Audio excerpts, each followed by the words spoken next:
A black American woman walked into the most dangerous private room in Seoul, put her hand across the face of a man who could end lives with a single phone call. And she did it without flinching, not because she was fearless, because she had no idea who he was.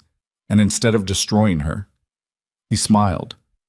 That smile was the beginning of everything: the obsession, the betrayal, the accident that stole his memory, and the love that refused to die even when he forgot her name. If you've been waiting for a story that will wreck you and rebuild you in the same breath, this is it. Watch until the end. Hit that like button and drop your city in the comments. I want to see exactly how far this story travels. Bullet time. The rain came down hard the night Amina Okoye made the worst and best mistake of her life. It wasn't the kind of rain that eases into a city gently.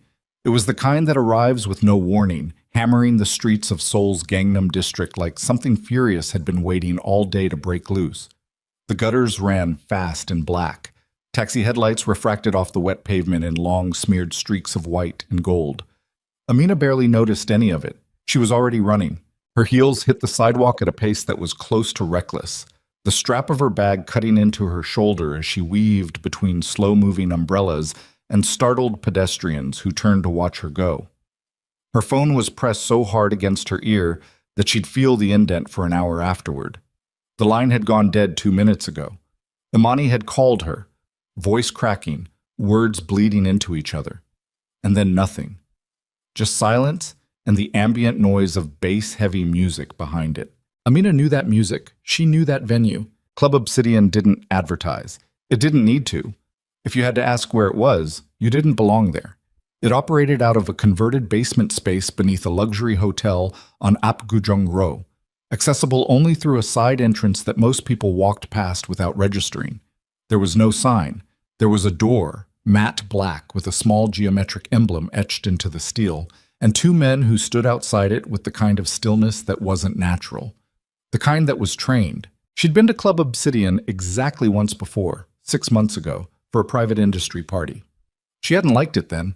The lighting was too deliberate, the music too controlled, the people too carefully arranged into a version of enjoyment that felt more like performance than anything genuine. But Imani had loved it. Imani had laughed and danced and introduced herself to people whose names Amina didn't recognize and probably should have, and at the end of the night she'd grabbed Amina's arm and said, "This is where things actually happen in this city." Amina had filed that away without comment and spent most of the following week sketching instead. Now she was sprinting toward it in the rain, mascara probably already lost, her wrap dress soaked through at the shoulders, because Imani's voice on that call had sounded like a woman trying very hard not to sound afraid, and failing. The two men at the door moved to block her without any visible urgency. That unhurried certainty was worse than aggression. "Private event," one of them said in Korean. His English came a second later, clipped and final.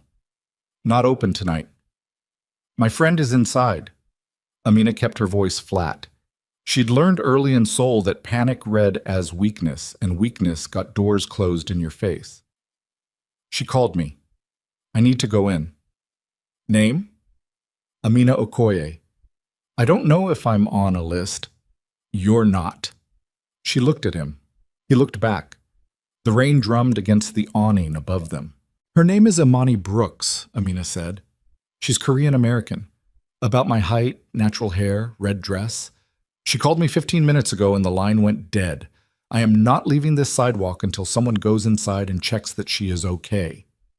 Something shifted in the second man's expression. Barely, just a fraction, and he stepped aside. Not welcoming, just making a calculation. Amina went through the door before he could change his mind. The interior of Club Obsidian hit her the way it always had. A pressure change, like descending into something that operated by different rules. The music was heavy and textured, not loud exactly, but physically present in a way that made conversation feel like effort. The lighting was almost entirely amber and deep violet, and it turned every face in the room into something slightly unrecognizable.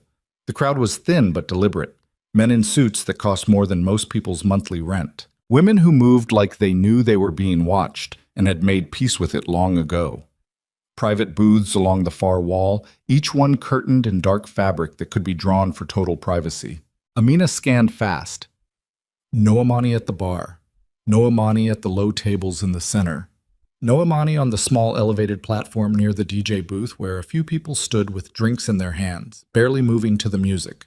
She moved deeper into the space, past a server who tried to intercept her with a practiced smile, and she ignored him and pushed toward the back where the private suites were.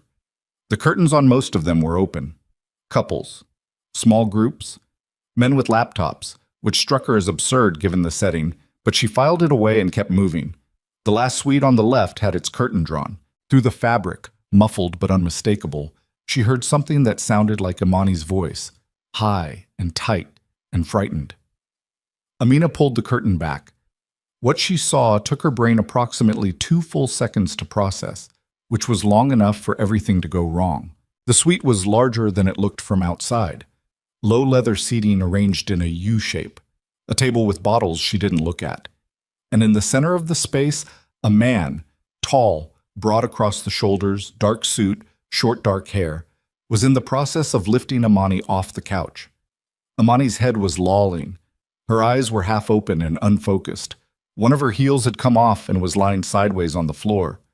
Amina's body moved before her mind finished the sentence. She crossed the suite in 4 steps, reached up. He was significantly taller than her and she had to reach. And she hit him. Open palm, full force, across the left side of his face. The sound of it was sharp and clean even under the music. Her hand stung immediately. She barely felt it. "Put her down," Amina said. Her voice came out steadier than she had any right to expect. "Right now, put her down or I will scream this entire building into pieces." The man had gone very still. Not the stillness of someone shocked, something more controlled than that. He turned his head slowly back toward her, and in the amber light of the suite she saw his face clearly for the first time. Sharp jaw, dark eyes that were doing something she couldn't name, a redness already rising on the cheek where she'd struck him. He was younger than she'd assumed from the breadth of his shoulders, maybe mid-30s, and he was looking at her with an expression that was not anger. Not quite. "She passed out," he said. In English, quiet and even. "I was taking her somewhere she could lie down safely." That is exactly what someone who was not doing that would also say. Amina planted herself between him and the curtained exit. "Imani! Imani, look at me!" Imani's eyes shifted slowly toward the sound of her name. "Mina." Her voice was thick and slow. I think I drank something. I don't feel right. I called you because I know." Amina kept her eyes on the man. "I'm here. We're leaving." "She needs to lie down," he said again. "Not to be moved." "I did not ask for your medical opinion." She moved forward and got her arm under Amani's shoulders. Amani was not a small woman. She had 4 inches and probably 20 pounds on Amina. And the logistics of actually getting her out of this room were already looking complicated. But Amina had operated on stubbornness before, and she was prepared to do it again. 2 other men appeared at the curtain, bigger than the one she'd slapped. They looked at the man who was still holding Amani's other side, waiting. Amina looked at them, then back at him. "Tell them to move," she said. A beat of silence that lasted long enough to be intentional. He nodded once. They moved.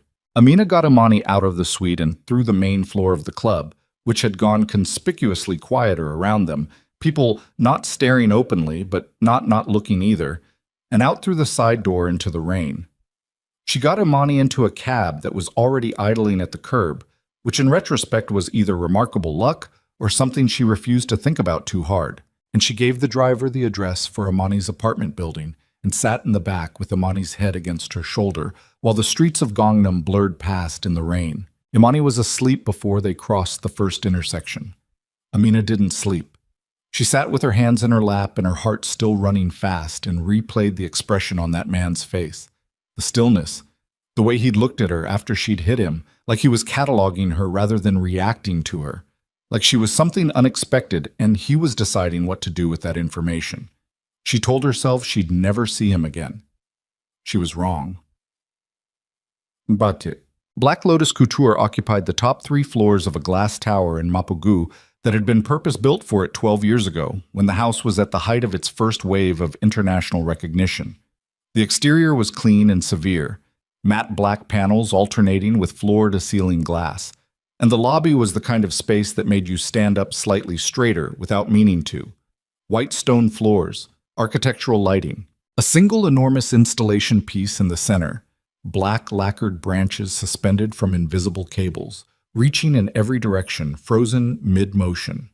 The receptionist desk was low and long and staffed by 3 people who always looked slightly ahead of whatever you were about to ask. Amina had worked here for 14 months. She still felt the lobby's authority every morning when she walked through it. She suspected that was the point. She came in at 8:45 the next morning, which was early by most standards and late by her own recent ones. She hadn't slept well. The rain had finally stopped around 3, and she'd lain in her apartment listening to the city come back online and gone over the night in pieces she wasn't entirely sure how to reassemble. Amani had texted at 6, "I'm okay, tell you everything later. Please don't tell anyone what happened." And that was all. Amina had stared at the message for longer than she'd needed to, and then gotten up and made coffee and tried to think about the spring capsule collection instead. The spring capsule collection was not what she ended up thinking about. She took the elevator to the 14th floor, where the design studios were, and stepped out into the organized territory of her professional life.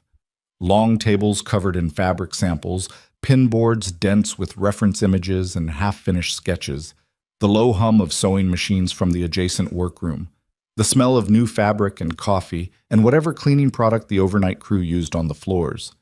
Her team was already in. Jisoo at her drafting table with 3 coffee cups at different stages of emptiness, Marcus pinning something to the dress form in the corner, Hana on her phone near the windows with a look on her face that meant something administrative had already gone sideways before 9 in the morning.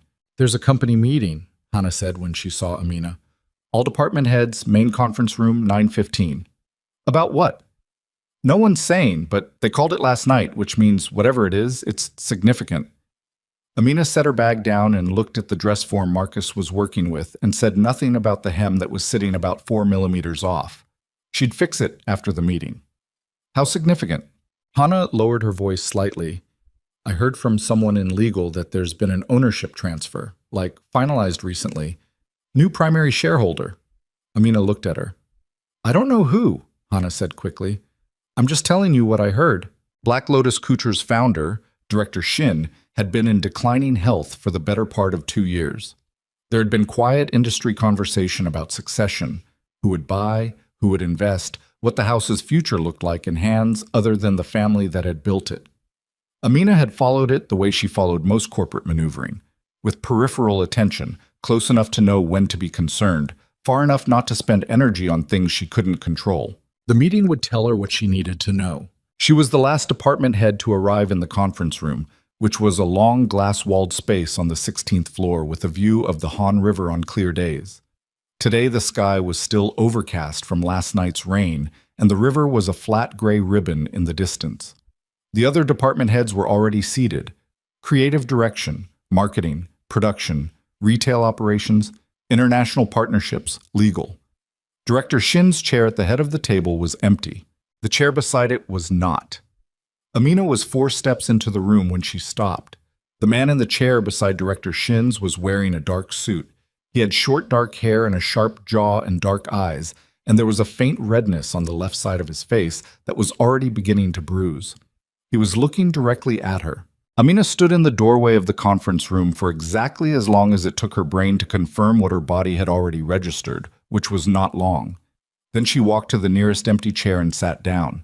She set her folder on the table in front of her. She clasped her hands.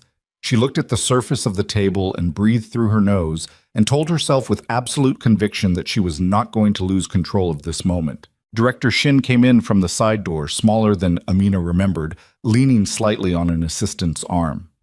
He moved to his chair with the deliberate care of someone managing pain they'd learned not to show, and he sat down and looked around the table with eyes that were still precise, even if his body had started failing him. "Thank you all for coming on short notice," he said. His voice was thinner than it used to be, but the authority in it was intact. "I have some things to say that you should hear from me directly." He paused. "I'm stepping back from active leadership of Black Lotus Couture, effective this quarter. I want to be clear. This is a decision I made on my own timeline for reasons that are mine alone." He looked briefly at the man sitting beside his empty chair, A look that was not warm exactly, but was something close to settled, like a man who has made a careful choice and decided to stop second-guessing it. The house is transferring to new primary ownership, majority stake, operational authority, final decisions. The new owner has full confidence from myself and the board. He brings a pause that carried something unsaid, a particular understanding of what this house should be. He nodded once. I'll let him speak. The man with the bruise on his cheek stood up. He was even taller standing than Amina had registered in the dim amber light of Club Obsidian. Over 6 feet. The suit fit him the way suits fit men who were not accustomed to being measured against standard templates. He looked around the table and there was nothing performative about it. No effort to seem commanding, because he simply was. In the way that some people wear authority so long it becomes structural. My name is Kang Tae-hyun, he said.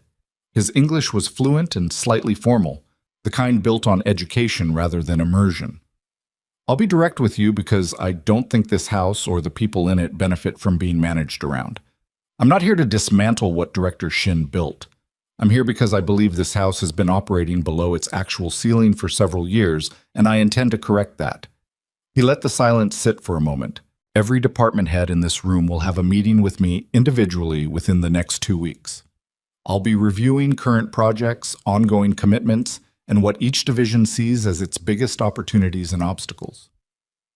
Questions today or specific concerns about transition can go through Director Shin's office or through my assistant, who will be in touch with each of you.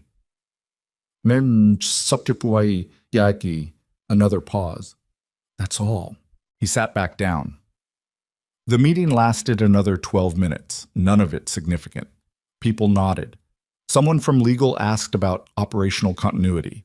Someone from marketing asked about communication to external partners. Amina said nothing. She held her folder and looked at the table and did not, in any visible way, fall apart.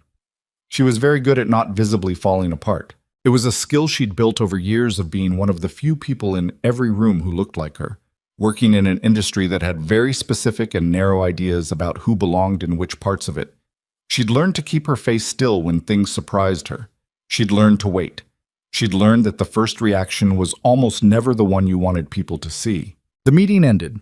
People stood, gathered their things, began the particular kind of hallway conversation that follows significant news, half genuine concern, half positioning. Amina stood and picked up her folder and was nearly at the door when she heard him behind her. Miss Okoye. She stopped, turned. The conference room was mostly empty. Kang Tae-hyun stood beside the long table with his hands loose at his sides and looked at her with the same cataloging attention she'd clocked the night before. Up close in the morning light, the mark on his cheek was more obvious. Amina held herself very still. Your hand, he said. Is it sore? She stared at him. From last night, he said in a tone that was entirely matter-of-fact. You hit me quite hard.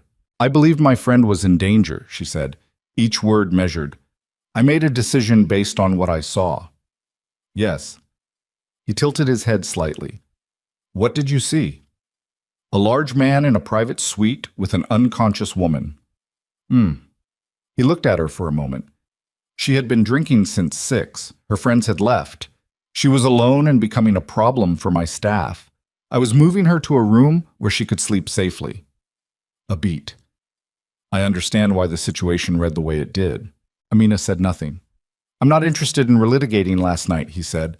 I'm telling you so we can be clear with each other going forward. You work for me now. I'd prefer we not have misunderstandings. I'd prefer that as well, Amina said. The controlled flatness in her voice was one of her better professional tools. Is there anything else? He looked at her for a moment longer than the question required. Your spring proposal, he said. The capsule collection. I reviewed the preliminary documentation Director Shin's office sent over as part of the transition materials. She hadn't known that. She kept her face still. The concept has significant potential, he said. The execution framing is cautious. He paused. We'll discuss it in your departmental meeting. I'll have my assistant reach out. Of course, she said. She left the conference room. She walked down the hallway and into the elevator and pressed the button for 14 and watched the doors close, and then she stood in the elevator alone for the 8 seconds it took to descend 2 floors, and she breathed very carefully and told herself that this was manageable, that she had navigated complicated professional situations before, that the fact that her new employer was the man she'd slapped across the face in a nightclub last night was a problem she could contain and manage and move past. The elevator doors opened. She walked back to her studio. She picked up the work. The individual meeting happened on a Thursday, 11 days after the company meeting, which gave Amina 11 days to prepare, professionally, mentally, in the particular interior way she'd learned to prepare herself for rooms where she expected to be underestimated. She came in with documentation. 3 years of the department's performance metrics. A comparative analysis of where Black Lotus Couture's design output sat relative to the 4 other houses operating at comparable price points in the Asian luxury market. A clear-eyed assessment of what the spring capsule could be if the production budget was restructured and the retail rollout was repositioned from a regional to a global release. She had numbers, and she had vision, and she had learned long ago that having both simultaneously and articulately was the only way to be taken seriously in rooms where someone was predisposed not to. She had also learned, separately, that predispositions could cut in unexpected directions. Kang Tae-hyun's office on the 17th floor was not what she'd expected. She'd anticipated something that announced itself. Heavy furniture, strategic art, the architecture of power made visible. Instead, it was almost spare. A large desk that was genuinely a working desk, covered in documents and marked-up papers, and 2 open laptops. Floor-to-ceiling windows on 2 sides. A low seating area in the corner with a round table and 4 chairs that looked like actual meetings happened there. One wall that was entirely shelving. Books. Actual books. Not decorative ones. A few framed things she didn't have time to examine closely. He was standing when she came in, at the window, looking at something in the street below. He turned when she entered. Ms. Okoye. He gestured toward the seating area. Sit wherever you prefer. She sat across from him. He sat. She opened her folder.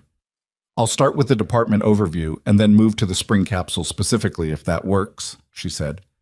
Go ahead. She went through the metrics. He listened without interrupting, which she'd learned to never take for granted. Most people listened to the first third of a presentation and then mentally composed their response while she was still talking. He listened to all of it. He made occasional marks on a small notepad he'd brought to the table. He asked 2 questions, both precise, both aimed at gaps she'd deliberately left open to see what he'd notice. And both questions told her he'd actually read the documentation she'd submitted beforehand, which was not something she'd fully expected. When she moved to the spring capsule, something shifted in the room. Not dramatically, just a slight change in the quality of attention.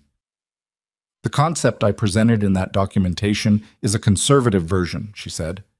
It was calibrated for the budget constraints and risk tolerance of the previous administration. He looked up from his notepad. If those constraints change, she said, the collection changes significantly. Show me what it would look like. She turned to the next section of her folder and laid out 3 concept boards, physical, printed, which she'd chosen deliberately because she'd watched enough presentations to know that physical material in a digital world made people slow down and actually look.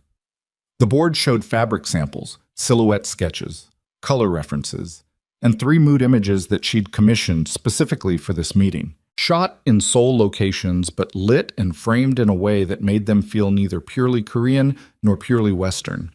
A visual language that was genuinely its own thing. He was quiet for a long time. These 2, he said, indicating the first and third boards. Not the middle one. Why not the middle? He looked at her. Because it's the safest choice and it reads as such. This is a house that has been playing safe for 6 years. I don't need a capsule collection that confirms we're still doing that. Amina looked at the boards, then at him. The middle board is technically the strongest from a production standpoint. The fabrication on board 3 is complicated, and the timeline is tight. Can you do it? A pause. Yes, she said. Then we do board 3. He made a note. What do you need to make the timeline work? She told him. He wrote it down. He raised no objections to the budget numbers that she'd half expected to be contested, which meant he'd either already decided to fund it or he'd decided to pick a different battle, and she wasn't certain yet which one it was. At the end of the meeting, when she was gathering her materials, he said, "Your read on the Milan response to our last collection. It was in your notes. You think we misread the room. I think we positioned it for an audience that was already interested in the house," she said. "That's not the same as creating interest in people who weren't looking at us yet." "That's a correct observation," he said. "Just that." She stood up. "Is there anything else?" He looked at her for a moment in that way he had, like he was reading a document that had more in it than the surface text. "You're waiting for me to make this difficult," he said, "based on last night." "I'm prepared for the possibility," she said carefully. "I told you," he said. "I'm not interested in relitigating it." He paused. "What happened with your friend? Is she well?" The question landed in the middle of her careful professional composure and did something to the edges of it. She hadn't expected it. "She's fine," Amina said. "Thank you." He nodded. Something passed across his expression that she couldn't hold still long enough to name. "Good." She left. She spent the elevator ride back to her floor trying to figure out what had just happened, and she was not fully able to do it, and that bothered her in a way she did not entirely want to examine. The following weeks moved fast. Pre-production on this capsule collection was a specific kind of organized chaos, the kind that Amina had learned to read like weather, knowing when the pressure was building toward something that would resolve and when it was building toward something that would break. She kept her team close, redistributed workload when someone was drowning, made 3 separate trips to the fabric suppliers in Dongdaemun to handle issues that no one else on her team had the standing to resolve quickly. She slept 6 hours when she could manage it, and 5 when she couldn't. She ran into Kang Tae-hyun in the building with a frequency that she started to notice, and then started to notice herself noticing, which was its own kind of information. He was there early, earlier than most people in the building. He was there late. He moved through the floors with a consistency that suggested he was actually learning the company rather than performing oversight, which was not what she'd observed in most people who took over creative houses with no prior fashion industry background. He stopped by her floor twice in the first 3 weeks. Once to ask a question about the capsule timeline that he could have gotten from an email, but apparently preferred to ask directly. Once to look at the fabrication samples her team had just received and say nothing that was critical, but also nothing that was empty, which was rarer than it should have been. The third time he stopped by her floor, he stood in the doorway of the studio and watched her team work for a moment and then said, "The tension structure on that piece in the corner is wrong." Marcus looked up from the dress form, then at Amina, then back at the form. "The left shoulder seam is carrying load it shouldn't be," Tae-hyun said. "When the piece moves, it'll pull." Amina walked over to the form and looked at it. He was right. She could see it now that he'd named it. The slight pull in the fabric across the shoulder blade, the way the silhouette would distort under movement. It was subtle. It was the kind of thing you caught in a fitting and then fixed, but it was better caught now. "How do you know that?" she asked. He looked at her. "My mother was a tailor," he said. "Before other things." He said it flatly, without sentiment, and then he was gone. Amina stood looking at the dress form for a moment. She fixed the seam. The production meeting that broke everything open happened on a Tuesday evening, 6 weeks into the capsule build, and it broke open over something that on the surface was administrative. A delivery conflict that had pushed 2 critical fabric shipments back by a week, which compressed the final fitting window to something that was technically achievable but required everyone in the room to agree to a restructured schedule that nobody was going to love. Amina had been in the meeting room for 3 hours. Her team was showing the particular kind of tired that went past physical into something more fundamental. The tired that came from people who cared about their work, being told that the timeline they'd organized their entire lives around had just shifted under them again. She was in the middle of explaining the restructured schedule for the second time when the door opened and Kang Tae-hyun came in. He looked at the room. He looked at the people in it. He pulled a chair from the wall, turned it around, and sat down at the end of the table without being invited. "Keep going," he said to Amina. She kept going. When she finished, he looked at the production manager across the table. "What's the actual problem with the compressed window?" The production manager explained it. Fabric inspection turnaround, hand finishing requirements. the lead time on a particular hardware detail that was currently sitting in a warehouse in Busan. Taehyun listened. He asked 2 questions. He made a phone call right there in the meeting room in Korean that lasted 4 minutes, and whatever happened on the other end of that call was not entirely clear, but the outcome was that the hardware detail was no longer sitting in a warehouse in Busan and would be arriving by Friday. He hung up and looked back at the production manager. What else? They solved the remaining problems in 40 minutes. Some of them weren't fully solved. They were managed, which was different, but sometimes had to be enough. When the meeting finally ended and her team filed out, visibly lighter even through the exhaustion, Amina stayed behind to gather her materials. You didn't have to come to that, she said without looking up from her folder.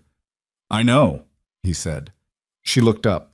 He was still in the chair at the end of the table, turned sideways with one arm along the back, watching her with that attention she'd stopped being surprised by and started being something else about instead. Whose connection got the hardware moved? She asked. Mine, he said. From Busan in 3 days. Yes. She looked at him for a moment. I'm not going to ask how. Something moved in his expression. Not quite a smile. In the weeks they'd been working together, she'd learned that he had a very narrow range of visible expression and that what existed within that range carried more weight than it would on most people. That's probably wise, he said. Thank you, she said, for the meeting, for the call. He stood up, straightening his jacket with a practiced motion. The collection matters, he said. Practically. Right, she snapped her folder shut. Practically.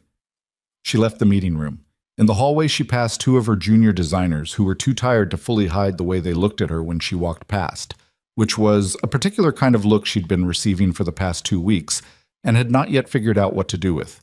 She decided, for now, to do nothing. She was good at waiting. I'm sick. Imani called on a Wednesday night. They'd spoken 3 times since the night at Club Obsidian.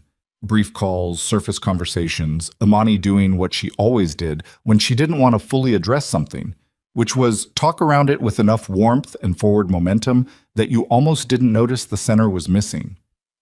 Amina had let it go because Imani was her person, had been her person since their freshman year at Columbia, and some relationships had enough history that you could hold space for the things that weren't being said yet. But this call was different. I need to tell you something, Imani said, and the quality of it, the particular flat weight of it, made Amina set down the pencil she'd been sketching with and give the call her full attention. Okay, Amina said. The night at Obsidian. A breath. I wasn't in danger. I was drinking too much and I felt sick and I panicked and called you. But Taehyun wasn't doing anything wrong. A pause. I think I knew that when I called you.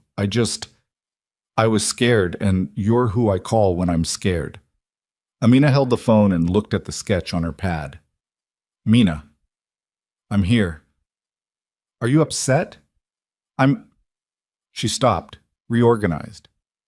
You could have told me sooner. I know. A long pause. How is it, working with him? The question had layers. Amina had not told Imani that she'd struck Kang Taehyun the night she'd gone into that suite. She'd given Imani a simplified version of events that involved Amina arriving, finding her, and getting her out, without the specifics.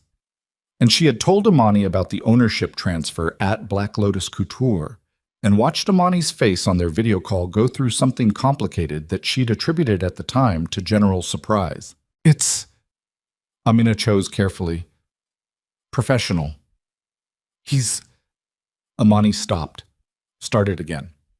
He's not what people think he is, Mina. He's complicated. He's a complicated person. Most people are. I mean specifically. Another pause waited in a way Amina noticed. I've known him for a long time, through family. He's someone I care about, that I've always cared about. A beat that lasted 2 seconds too long. I just wanted you to know that, in case it becomes relevant. Amina sat very still. Okay, she said. Okay, Imani echoed, and then lighter. Tell me about the collection. Tell me something good. Amina told her about the collection. She talked about the fabrication on board 3, and the hardware that was coming from Busan by Friday, and the way the silhouette had evolved from the original concept into something that felt genuinely new. And while she talked, She turned the earlier part of the conversation over in her mind like a stone she wasn't sure she wanted to examine the underside of. He's someone I've always cared about. She filed it. She went back to her sketch. She stayed at her desk until nearly midnight and then made herself go to bed. And she lay in the dark thinking not about the collection and not about Imani and not, successfully, about the specific weight of Kang Tae-hyun's attention in a room. She thought about it anyway. The Spring Capsule Collection launched its internal preview on a Friday afternoon 3 weeks before its global release date, and something happened in that preview room that Amina had not fully prepared herself for. It worked.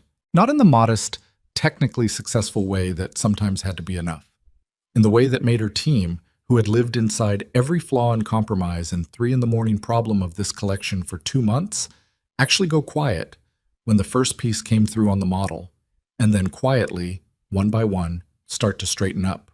Taehyun was in the preview room. He sat in the front row beside director Shin, who had come for the occasion, and who looked at each piece with eyes that had seen 40 years of this industry and still knew what it felt like when something was genuinely right. Amina stood at the back of the room because that was her instinct, to see it from a distance, to see it the way the audience would see it, not from inside. At the end, Taehyun turned in his seat and looked at her across the length of the room. He held her gaze for a moment. He nodded once. It was the smallest possible gesture. It hit her harder than she wanted to admit. After the preview, in the hallway outside the room, Director Shin took her hand in both of his and said something in Korean that she understood enough to translate as "You've given this house what it needed." And she thanked him and meant it, and felt the weight of 14 months of work settle into something that finally made sense. She was still in the hallway when Taehyun came out. He stopped beside her. The hallway had mostly emptied. Somewhere down the corridor, her team was already celebrating. She could hear it, the particular sound of people who've been holding their breath releasing it all at once. "Board 3 was the right call," he said. "You made the call," she said. "I just told you what it would cost." "You told me it was possible," he said. "That's not a small thing." She looked at him. The building was quieter around them than it usually was at this hour, and the light in the hallway was the low, warm kind that the designers had specified for the executive floors. And Kang Tae-hyun was standing close enough that she could see the line of the scar along his jaw that she'd noticed before, and never asked about. "I should go celebrate with my team," she said. "You should," he said. He didn't move. She stood there for one more second, then she went.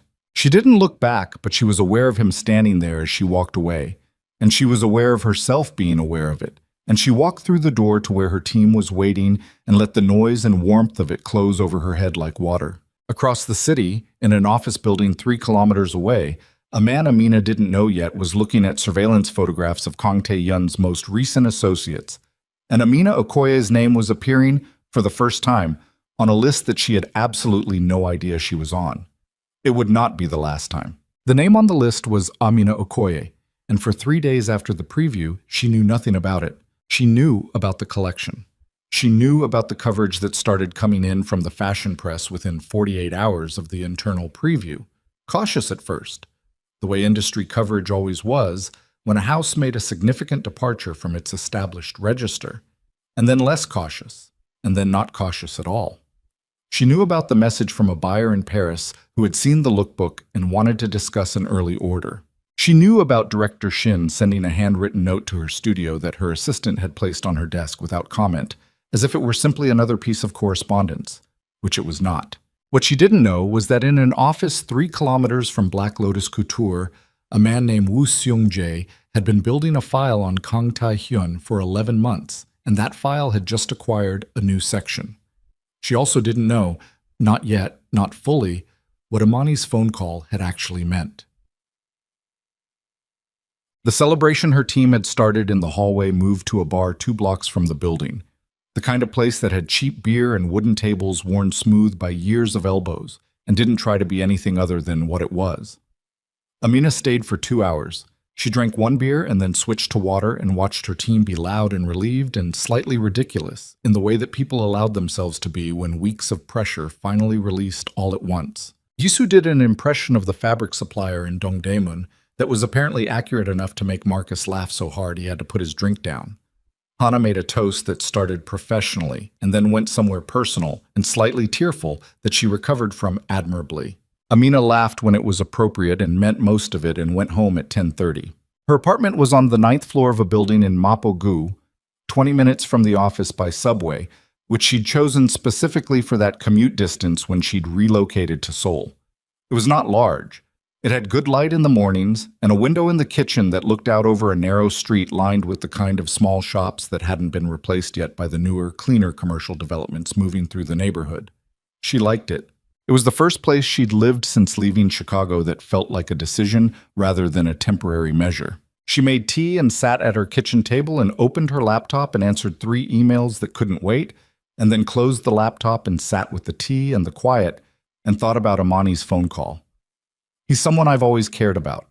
That I've always cared about. The emphasis had been deliberate. Amani was not careless with language. She was a communications consultant. She lived in language. She knew exactly how much weight a particular phrasing could carry. She'd used that phrasing on purpose. She'd wanted Amina to hear it. The question was what she'd wanted Amina to do with it. Amina drank her tea and looked at the street below and was honest with herself in the way she usually was when she was alone, which was to say, more honestly than was always comfortable. She had been noticing Kang Tae-hyun. She had been noticing the quality of his attention and the precision of his observations, and the way he moved through spaces as if he'd already mapped them before he arrived. She had been noticing the scar on his jaw and the one moment of unguarded something when he'd mentioned his mother. She'd been noticing all of it and telling herself it was professional and relevant and nothing more. Imani's call had been a flag, a warning or a claim, or both. Amina wasn't certain which, and that uncertainty sat in her chest with a weight that had nothing to do with the collection or the work or anything she could manage through effort. She went to bed. She didn't sleep well for the second night in a row. In the morning, Amani was standing outside Black Lotus Couture. Amina came around this corner at 8:50 with her coffee and her bag and stopped when she saw her. Amani was dressed well. She always dressed well. It was structural to her personality. In a camel coat and dark trousers, her natural hair pinned back, and she was looking at the building's entrance with an expression Amina couldn't fully read from 20 meters away. Then Amani turned and saw her, and the expression rearranged itself into something more familiar, something warm. "Surprise!" Amani said. "What are you doing here?" Amina heard the flatness in her own voice and didn't apologize for it. "I wanted to see you." Amani fell into step beside her as she moved toward the entrance. "And I wanted to apologize, properly, not over the phone." "You don't have to." "I do." Amani caught her arm gently, stopping them both just outside the door. "I wasn't honest with you about that night. I haven't been fully honest with you about a few things, and I think you deserve better than that." Amina looked at her. 14 years of friendship had given her a catalog of Imani's expressions detailed enough to read the ones that didn't reach the surface. What was on the surface right now was sincerity, genuine and worn slightly thin at the edges. What was underneath it was something tighter, something that wanted something. "Come up," Amina said. "I have 15 minutes before my first meeting." They went up to the 14th floor. Amina's team wasn't in yet. The studio was dim and quiet and smelled like last night's cleaning and the particular paper and fabric smell that Amina associated with serious work. She turned on the lights over the central table and set down her coffee. "What do you want to tell me?" she said. Amani looked around the studio. At the pinboards, the half-built pieces on the dress forms, the reference images arranged in the particular organized clusters that Amina used to build out visual logic for a collection. Her eyes moved over all of it and then came back to Amina and she said, "I've been in love with Taehyun since I was 19. The studio was very quiet. "My family had connections with his family," Amani continued. "Business connections. I grew up knowing who he was, knowing what he was, eventually, and She paused, and something crossed her face that was not performance. It was the real thing. It was an old wound that hadn't fully closed. "I've been waiting for him to see me the way I see him for a long time. A very long time." Amina held her coffee with both hands and didn't say anything. "And then you came here," Amani said, "and you work with him now. And I needed you to know. Because you're my person, Mina, and I can't have this be something that happens between us sideways, where neither of us names it. Nothing is happening." Amina said carefully. I know. Amani looked at her. I just wanted you to know. Amina put her coffee down. She looked at her oldest friend and felt the specific kind of grief that came from watching someone you loved be in pain about something you couldn't fix, combined with the specific kind of discomfort that came from realizing the pain and the thing you couldn't fix were about to become more complicated. I hear you, she said, and I'm glad you told me. Amani's shoulders came down slightly. Okay, but Amani. She waited until Amani was looking at her directly. I'm not going to make you a promise about something that hasn't happened. You know that's not how I work. A pause. Something moved through Amani's eyes that came and went too fast to name. Then she nodded. I know, she said. I'm not asking you to. They hugged at the studio door when Amani left. A real hug, the kind with weight behind it. Amina held on for an extra second because the conversation had left her with the feeling that something had shifted without either of them fully acknowledging it. Like a door that had been opened from the outside and now couldn't be closed from the inside. She went to her desk. She sat down. She picked up her pencil. She put it back down. Shut. The launch gala for the capsule collection was held at a venue in Itaewon that had been a mid-century industrial warehouse and was now one of the most sought-after event spaces in the city. Stone floors. Exposed steel beams. One entire wall was original brick. A catering team that worked only for 3 clients in Seoul and whose exclusivity had nothing to do with price and everything to do with taste. Amina wore a piece from the collection. A structured, deep burgundy piece with a draping detail at the left shoulder that Marcus had spent 2 weeks perfecting. She wore it without jewelry because the piece didn't need it, and she'd learned that knowing when to subtract was as important as knowing what to add. Her hair was out, natural and full, and she'd done her own makeup because she always did, because she liked the control of it. She arrived at the gala 40 minutes before the official start time because she was the creative director and the event was built around her work, and she was not the kind of person who made entrances. She was the kind of person who was already there when everyone else arrived and had already walked the room twice and knew where the bad angles were and had spoken to the event coordinator about the lighting over the center installation that was running 2 degrees too warm. By the time the guests began arriving in earnest, she had positioned herself near the installation, 3 large-scale structural pieces from the collection suspended from the warehouse ceiling on custom rigging, lit from below in deep gold, and was moving between conversations with the particular skills she'd developed for industry events. Enough genuine engagement to be present, enough strategic brevity to keep moving. She was talking to a buyer from a department group out of Tokyo when she became aware of a shift in the room's energy. She knew what that shift meant before she located its source. Kang Tae-hyun came in without announcement, which was his consistent preference at company events. She'd observed it twice now. The deliberate absence of the thing most people in his position would have used to their advantage. He was with 2 men who moved like they were paid to be aware of rooms, and he was wearing a dark suit that was not the same dark suit he wore to the office, a distinction she noticed and immediately noted that she'd noticed. He found her across the room with a directness that suggested he'd already located her before she'd located him. He excused himself from whoever he'd been speaking with and moved through the crowd in a way that the crowd accommodated without seeming to. And he stopped beside her and said, "The rigging on the installation is slightly off-center." "I know," she said. 2 centimeters to the right. The coordinator is handling it." He looked at the installation. "It works anyway." "It usually does." She glanced at him sideways. "You came. It's my company's event. You skipped the last 2. He looked at her then, and there was something in the look that was different from the cataloging attention she'd learned to read in the office. Something that was less professional and more direct, and she held it for a moment and then turned back to the installation. "The Tokyo buyer is interested in the 4th piece," she said. "The technical fabrication questions she has are above my pay grade on the production side. I'll need someone from that team at the follow-up meeting."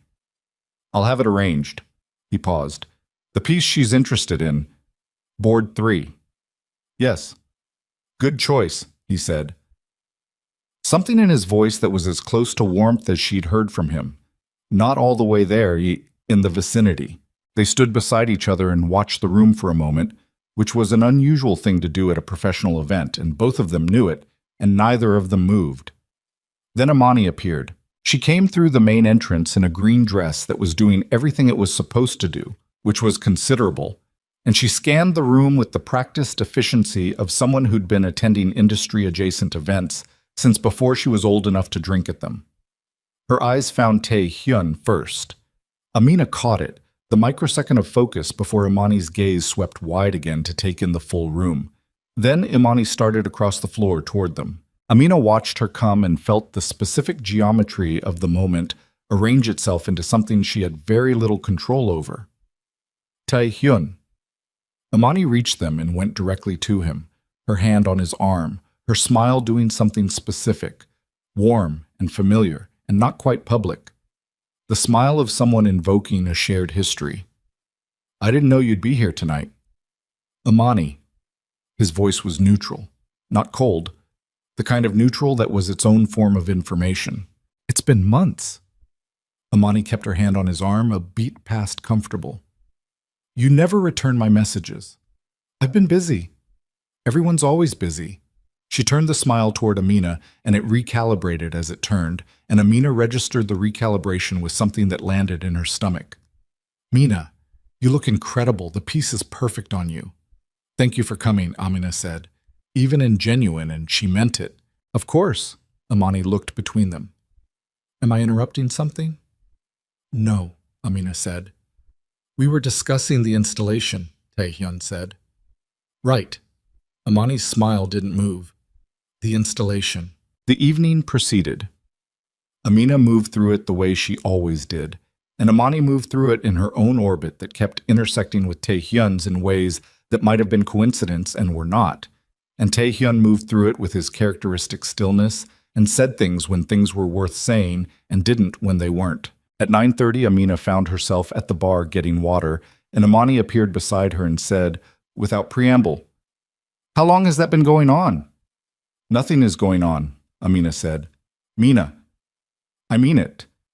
Imani looked at her for a long moment.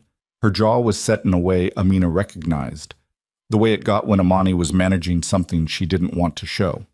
"He was looking at you the whole night. He's my employer." "Stop."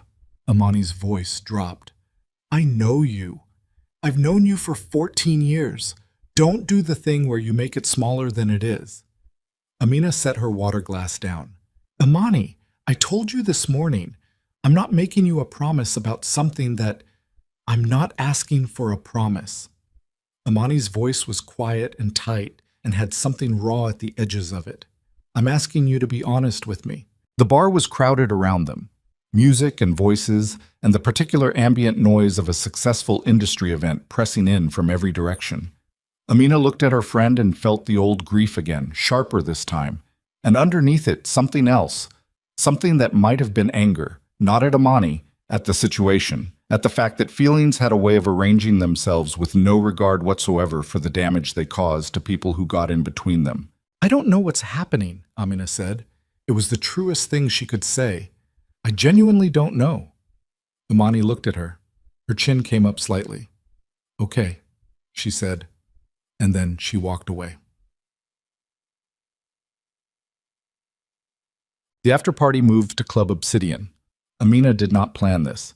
The event coordinator had arranged the venue, and she'd approved it weeks ago without registering the significance, and then remembered it approximately 3 hours before the gala, and considered saying something and decided not to, because saying something would require explaining things she wasn't prepared to explain at a company event. She went. Most of the design team went. A contingent of buyers and press and industry people filtered in after midnight, the way they always did at these things. Amina drank more than she usually did. She was not, as a rule, someone who drank heavily at professional events. She'd learned too early in her career what happened to women who lost their edges in rooms full of people who were cataloging them. But the gala had gone well, and her team was celebrating, and the capsule was real and hanging from the ceiling of a warehouse in Itaewon, and she was tired in a way that was good, the tired of genuine completion, and she allowed herself 2 drinks and then a third. The third was where things got imprecise. She remembered talking to Jisoo for a long time about something that seemed important. She remembered the music being louder than she'd have chosen. She remembered Tae-hyun at the edge of the VIP area, not drinking, watching the room with the stillness she'd stopped being surprised by, and the distance between them across the crowded floor feeling like something she was supposed to maintain and had temporarily forgotten the reasons for. What she remembered after that was fragmented and had the particular quality of memory assembled from incomplete materials, not drunk in the blackout sense, but in the sense of a film with scenes missing. She was cold. Then she was not cold. There was the smell of a car's interior, leather, and something clean she associated without thinking with the man who was sitting beside her. There were lights outside the window sliding past, then her building, and the elevator, and her floor, and her door, and her apartment in the dim light with the kitchen window that looked over the narrow street. She remembered sitting on her couch and looking up and saying something. She didn't know what. And Tae-hyun was across the room and looking at her with an expression that was the most unguarded thing she'd ever seen on his face. All the careful neutrality stripped back to something underneath it that she didn't have the coherence to name. She remembered reaching for him. She remembered the warmth of his face under her hand, his jaw, the scar. She remembered kissing him. She did not remember what happened after that with enough clarity to be certain of the sequence, but she woke up at 7 in the morning in her own bed, fully dressed except for her shoes, with a glass of water on the nightstand and her shoes placed neatly beside the bed, and the front door locked from the inside with the key on the hook where she always left it. She was alone. She lay there for a long time looking at the ceiling and let the fragments reassemble. Then she reached for the water. Her phone was on the nightstand. One message from a number she'd saved under his name 6 weeks ago for work purposes and had used a total of 4 times. "You're home safe. KTH. She read it twice. She set the phone face down on the nightstand and lay back and stared at the ceiling, and the specific mortification of what she'd done settled over her with the patience of something that had nowhere else to be. She kissed her employer, the man Amani had been in love with since she was 19. She kissed him in her apartment at some point after midnight while impaired enough that she had significant gaps in the record, which meant she had no idea what she'd said or how she'd behaved or what he had done except that he had left and locked her door and sent one message. And the message was, "You're home safe," and nothing else. She put her arm over her eyes. The worst part, the part she lay with in the morning quiet while the city outside her window began its ordinary noise, was not the professional complication. It was not even the thing with Amani, though that sat in her chest like a stone. The worst part was that she remembered enough to know that when she'd reached for him, she hadn't been reaching for something unfamiliar. She'd been reaching for something she'd been not reaching for weeks, with great effort and considerable cost, and the alcohol had simply removed the infrastructure that had been keeping the effort in place. She remembered the expression on his face. She did not know what to do with what she'd seen in it.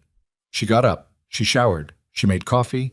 She stood at the kitchen window and drank it and looked at the street below and told herself with absolute conviction that she was going to go into work today, and she was going to be professional, and she was going to act as if the previous night had occurred in the correct and appropriate register for a company event and nothing more. She believed it for approximately 40 minutes. Then her phone rang. It was not Tae-hyun. It was a number she didn't recognize, and when she answered it, a man's voice said in Korean accented English, "Ms. Okoye, my name is Woo Seung-jae. I work for the Financial Crimes Investigation Bureau. I'd like to speak with you about your employer, Kang Tae-hyun." A pause. "I think you'll want to hear what I have to say before you go into that building today." Amina stood at her kitchen window with her coffee going cold in her hand. Outside, the narrow street below was doing its ordinary morning things. A shop owner pulling back a security gate. A delivery scooter threading between parked cars. The unremarkable, ordinary texture of a city that had no idea what was happening in the apartment above it. "How did you get this number?" she said. "Ms. Okoye," the man said. "The man you're working for controls one of the most powerful criminal organizations in South Korea. And you are currently on a list of people his enemies intend to—" The coffee was cold before she said anything else. Amina stood at the kitchen window with the phone pressed against her ear and watched the delivery scooter below thread between 2 parked cars and disappear around the corner. And she breathed through her nose with the deliberate steadiness of someone who had learned that the first 30 seconds of shock were the most dangerous. The seconds where you said things you couldn't take back or made decisions you hadn't fully thought through. "Mr. Okoye," the man said again. "Are you still there?" "I'm here," she said. "I understand this is a lot to receive first thing in the morning." How did you get this number? A pause. Not evasive. More like someone deciding how much of a direct answer to give. We've been monitoring communications connected to Kang Tae-hyun's business interests for several months. Your number appeared in those communications approximately 3 weeks ago. In what context? In the context of someone identifying you as someone he was paying significant personal attention to. Another pause. Ms. Okoye, I'd prefer to have this conversation in person. What I have to show you is not the kind of thing that translates well over a phone call. She looked at the street below. The shop owner had finished with the security gate and gone inside. The narrow street was empty now, in the particular early morning way of a city that was awake but not yet fully running. Where? She said. He named a cafe in Mapogu, 10 minutes from her building. She knew the street. She'd walked past it a dozen times without going in. 1 hour, she said. I want to see your identification before we talk about anything. Of course, he said, and then, Miss Okoye, don't contact Kang Tae-hyun before we meet. I'm asking you that directly. She ended the call. She stood at the window for a moment longer. Then she put her coffee cup in the sink, picked up her bag, and left. Woo Sung-jae was younger than his voice. Mid-30s, lean, with the kind of face that was designed to be unremarkable, but the kind of face that sat across from people in small rooms and gave them nothing to read. He was at a corner table when she arrived, with a cup of tea and a manila folder and a government identification card already out on the table, facing her direction, so she could read it without having to ask. She sat down. She read the card. Financial Crimes Investigation Bureau, FCIB. She knew the agency by name, had read about it in the context of several high-profile prosecutions over the past 2 years. She handed the card back. Talk, she said. He opened the folder. What was inside it was not what she'd expected, which was financial records or wire transfers or the kind of abstract documentary evidence that proved something was happening without making it real. What was inside it was photographs. Surveillance photographs, taken from distance with professional equipment, sharp enough to matter, contextual enough to be unmistakable. The first one was Kang Tae-hyun outside a building she didn't recognize, with 2 men whose body language and positioning said clearly that they were not business associates in any conventional sense. The second was a meeting in what looked like a private dining room. Tae-hyun at the head of a table, 6 men around him, the posture of the room arranged in a hierarchy that needed no caption. The third was a man she didn't know being led out of a building by 2 large men, while Tae-hyun stood in the doorway and watched with an expression on his face that she had never seen there but recognized immediately for what it was. Command, absolute and unquestioned. She looked at the photographs one by one and kept her face still. The Bayako Syndicate, Woo Seung-jae said. Kang Tae-hyun has been its operational head for 6 years.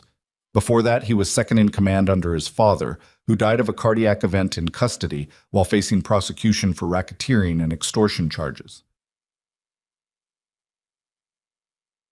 He paused.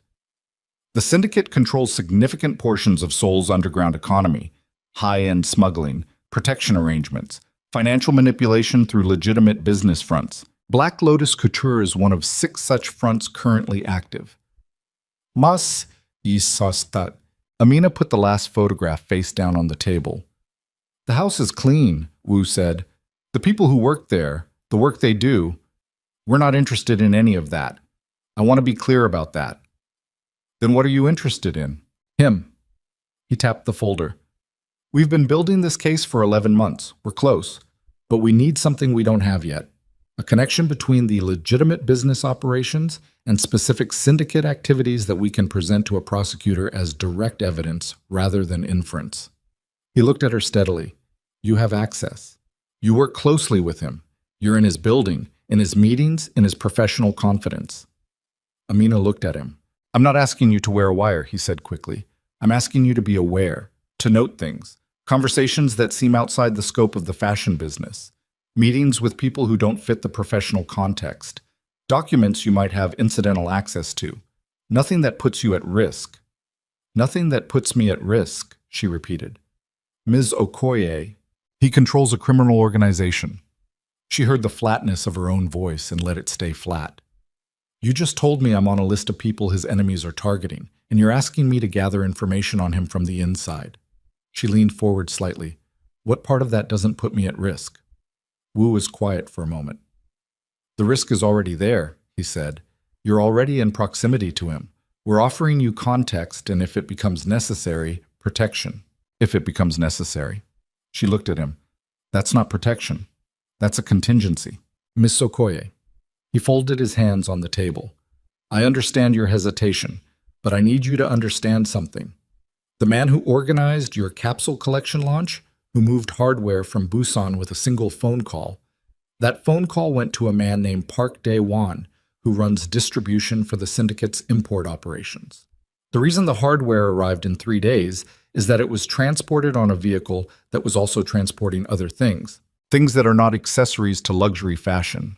The cafe around them was starting to fill with the morning crowd. A woman at the next table was reading something on her phone. A barista called a name. The ordinary morning doing its ordinary things. I need time, Amina said. I can give you 48 hours, Wu said. After that, the case moves forward with or without your participation, and your proximity to Tae-hyun becomes something we have to account for in ways that are less comfortable for you. She looked at him. Is that a threat? It's a logistical reality, he said. I'm trying to give you the chance to be on the right side of it. She stood up. She picked up her bag. 48 hours, she said. And she left. But she didn't go to the office. She walked instead, which was what she did when she needed to think and couldn't think sitting still. She walked through Mapogu with her hands in her jacket pockets and the morning city moving around her, and she went over everything she knew and tried to find the place where it didn't add up and couldn't find it. The phone call to Busan. She'd registered it at the time as unusual. The speed of it, the certainty of the outcome. And she'd filed it under the category of things about this man that don't fully compute and kept going. She'd been keeping that file for weeks. It had more in it than she'd let herself acknowledge. The men who moved like they were paid to be aware of rooms. She'd noticed them at the gala and at 2 other company events and had not looked directly at the noticing. The way doors opened for him. The way conversations stopped and reorganized when he entered a space. The way his authority had a quality that was different from the authority of other powerful men she'd worked with. Less performed, more assumed. The authority of someone who had never needed to wonder whether it would be obeyed. She walked for an hour. When she stopped walking, she was on a bridge over the Han River, and she stood there with her arms on the railing and looked at the water and understood that she'd known, on some level she'd been successfully avoiding for longer than she wanted to admit. Her phone buzzed. A message from Jisoo. You coming in today? She typed back. Late start. Hold down the fort. Then she stood on the bridge and thought about Imani. Imani had said, I've known him for a long time, through family. I know what he is eventually. She'd said what he was, not who he was. The distinction had registered at the time, and she'd let it pass, and it came back to her now with the particular precision of a detail that had been waiting for her to be ready to look at it. Imani knew, had always known. And Imani had been trying to position herself between Amina and this knowledge, not to protect Amina from it, but to ensure that Amina heard it first from Imani, in a context Imani controlled. She pushed off the railing and walked back toward Mapogu. She went to the office at noon. She took the elevator to the 14th floor and sat at her desk and opened the work and put herself inside it with the focused deliberateness that she'd used her entire professional life to navigate through things that were too large to look at directly. She reviewed fabrication notes for the follow-up with the Tokyo buyer. She signed off on 2 production decisions that had been waiting for her. She had a 20-minute call with the international partnerships team about timing on the global release. She did not go to the 17th floor. At 3 in the afternoon, he came to her. She heard him in the studio doorway, the particular quality of the room changing that she'd learned to register without looking up, and she kept her eyes on the work for 3 seconds and then looked up. He was wearing the office suit. He had a document in one hand, which gave him a reason to be there, and his face had its usual careful neutrality, and he looked at her and said nothing for a moment. You weren't in this morning, he said. I had something to handle. He waited. He was good at waiting in a way that made the silence feel like a question. I'm here now, she said. He stepped into the studio. Her team had mostly filtered out for the late afternoon. Hana on a supplier call in the conference room. Marcus running fittings in the workroom. It was quieter than it usually was. He set the document on the corner of her table. Revision to the Tokyo meeting scope. The buyer wants to expand the conversation to include 3 pieces from the main collection, not just the capsule. He paused. I wanted to tell you directly rather than through the assistant. She looked at the document, then at him. Thank you. He didn't move. Amina. Her name, not her title. The first time he'd used it without the professional prefix, and it landed differently than she would have expected. She looked at him.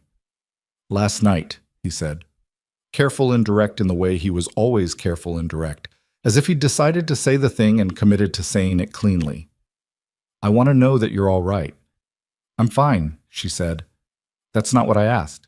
She held his gaze and felt the specific weight of the 48 hours Woo Seung-jae had given her pressing against the moment from one side, and the memory of the night before pressing from the other, and herself in the middle of it trying to find solid ground. I'm fine, she said again. I'm sorry about last night. It was unprofessional, and it won't stop. His voice was quiet, but it stopped her. Don't apologize for it. She looked at him. Something in his face. The careful neutrality shifting, not disappearing but pulling back from a specific point, and what was underneath it in that point was the same thing she'd seen in her apartment the night before, in the moment before the gaps in her memory started. Direct and unguarded and entirely serious. I stayed until you were asleep, he said. I locked the door. I sent you a message so you'd know you were safe. A pause. I'm telling you that because I want you to know exactly what happened, not a version of it. She sat very still. I'm not going to pretend last night was a professional event that stayed in its professional lane, he said. I'm also not going to push you somewhere you haven't decided to go. But I'm not going to pretend either. The studio was quiet around them. Somewhere down the hall, a sewing machine, the ambient hum of the building. I need some time, she said. It was the second time in one day she'd said that to a man who wanted something from her, and the awareness of the repetition sat in her chest like something ironic and exhausting. He nodded once. Okay. He picked up nothing because he'd left nothing to pick up, and he moved toward the door, and she watched him go with the particular feeling of someone watching 2 versions of a situation simultaneously, the one that was happening and the one she was afraid was about to replace it. Tae-hyun. His name in her mouth for the first time without the title, and she watched him stop in the doorway. The phone call you made in the production meeting, to move the hardware from Busan. A beat. The quality of his stillness changed. Who did you call? She said. He turned around slowly. He looked at her across the studio with his face doing something she couldn't fully read. Not surprise, something more complicated than surprise. The look of a man recalibrating. Why are you asking me that? He said. Because someone asked me about it this morning, she said. And I want to hear your answer before I decide what to do with theirs. The silence that followed was long enough to be significant. He came back into the studio, not all the way, just 2 steps, and looked at her with an expression that had shed every layer of professional distance and was looking at her from whatever was underneath all of it, which was something old and guarded and very tired. Someone from the FCIB, he said. It wasn't a question. Her breath held. Woo Seung-jae, he said, or one of his people. She said nothing. How much did they tell you? He said. Enough.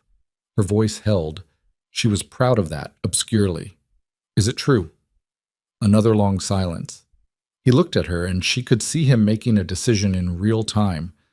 The thing behind his eyes moving through something that was not simple and came out the other side of it into something that was at least clear.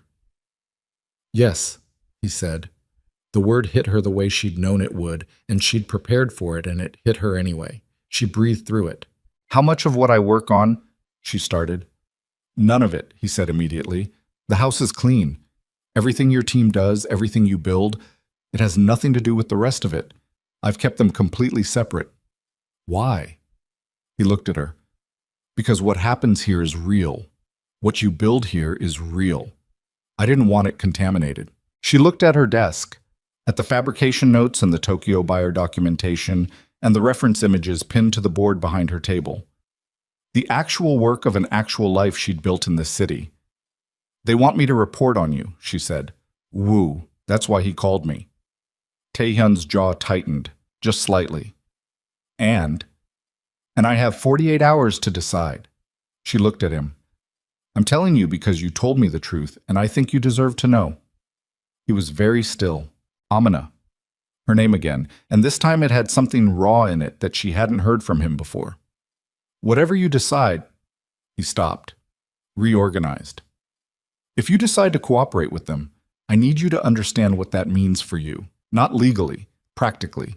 The people I deal with, the enemies my organization has. I know, she said. He told me I was on a list. Something moved through his face that was not his usual controlled neutrality at all. It was faster and darker than that, and it was over in a second, but she saw it. You're already in this, he said quietly. Whether you chose it or not. I'm sorry for that. Are you? The words came out harder than she'd intended. He absorbed it. Yes, he said. More than you'd probably believe right now. She looked at him for a long moment. At the man she'd slapped in a nightclub and argued with in conference rooms and watched call in favors with the ease of someone for whom favors were simply a currency and who had carried her home and locked her door and sent a message that said you're home safe and nothing else. She thought about Imani, about, I've known him for a long time. I know what he eventually was. Go, she said. I need to think. He went.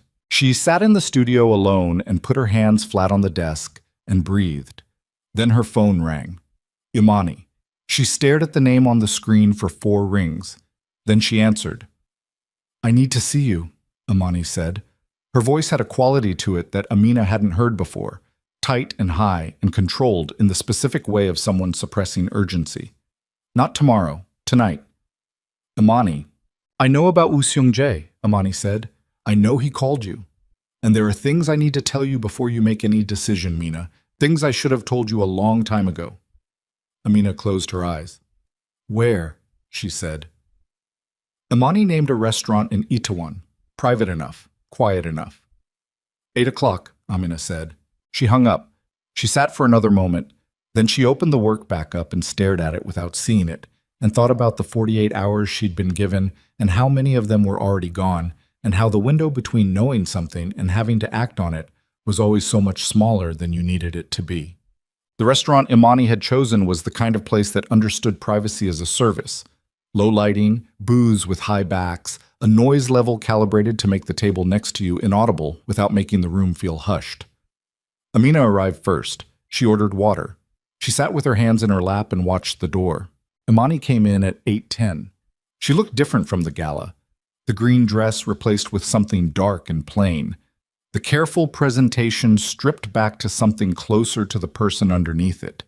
She slid into the booth across from Amina and didn't pick up the menu and didn't call the server over and looked at Amina with an expression that had given up on managing itself. Tell me, Amina said. I called Woo Seung-jae, Imani said. 3 months ago. I gave him your name. The booth. The restaurant. The low noise of other people's dinners pressing in from the periphery. You gave him my name, Amina said. I told him you were becoming close to Taehyun, that you had access.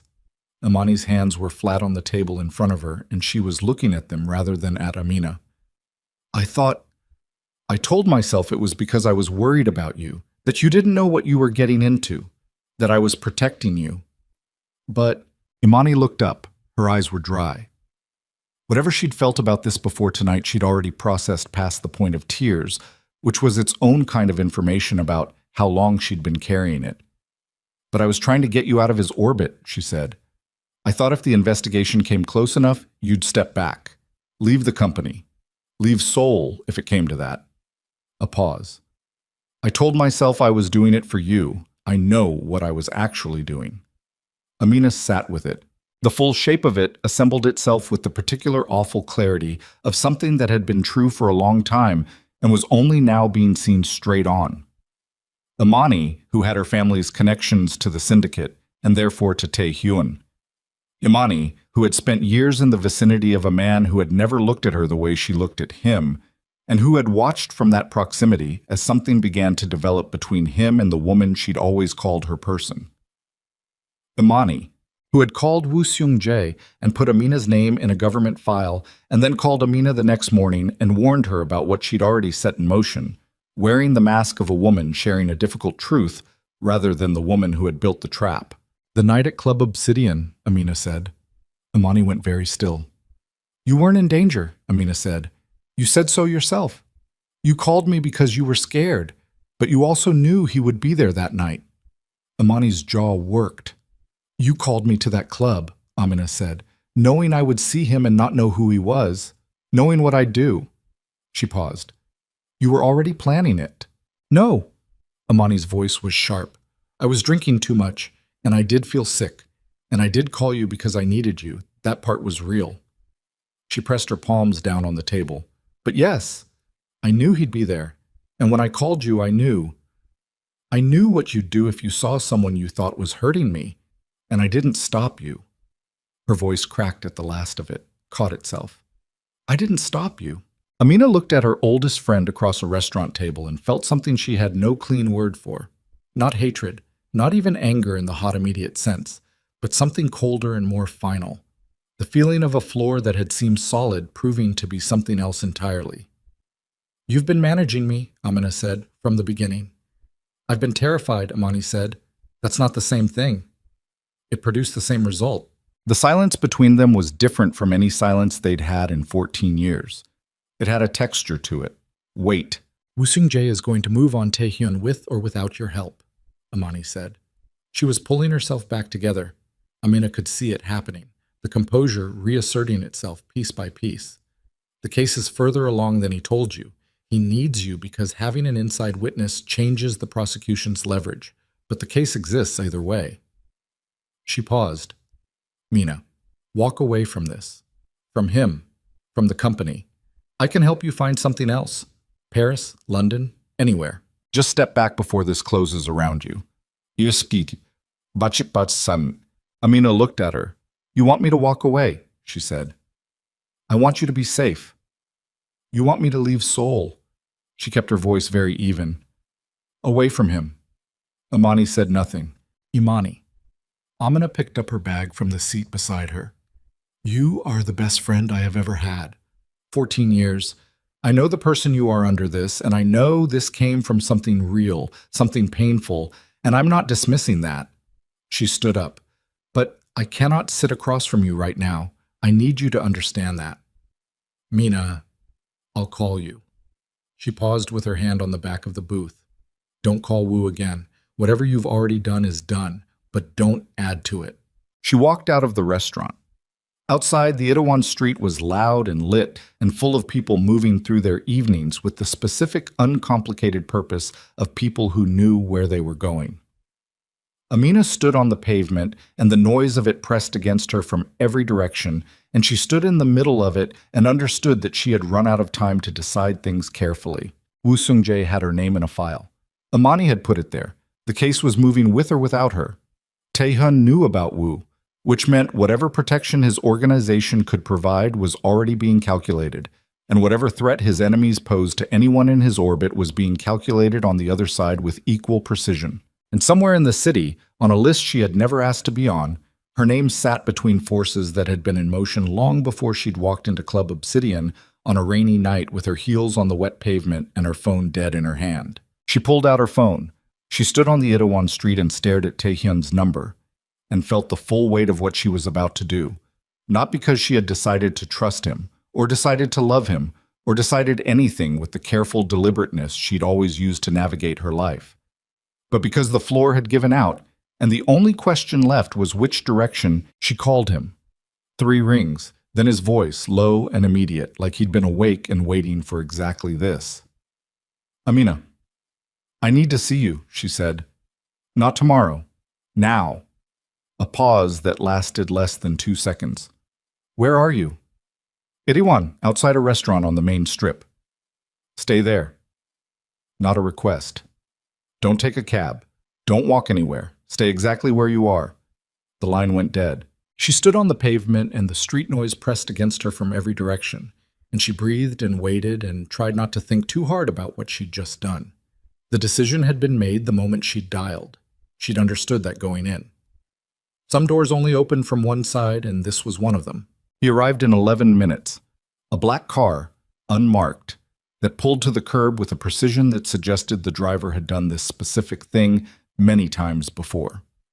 The rear door opened and Tae-hyun stepped out before it had fully stopped moving and walked to where she was standing and looked at her face and said nothing. But something in his expression did something she had no clean word for, tightened and released simultaneously. The look of a man who had been calculating contingencies and was now recalculating around a new variable.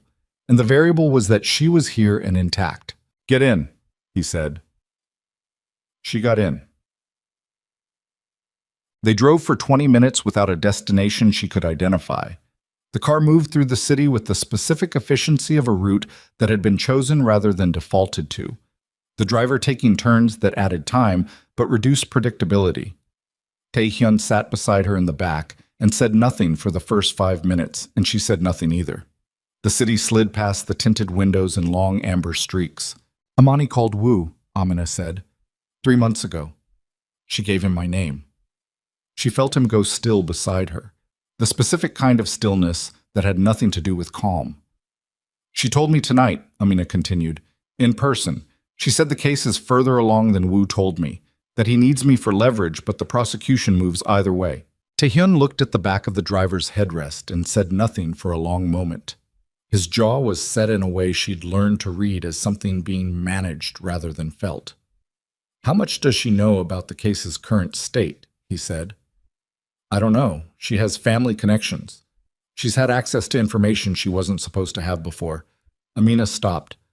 "How long have you known about Woo Seung-jae?" 7 months, he said. She looked at him. "We became aware of the investigation last winter," he said. "We've been watching it develop."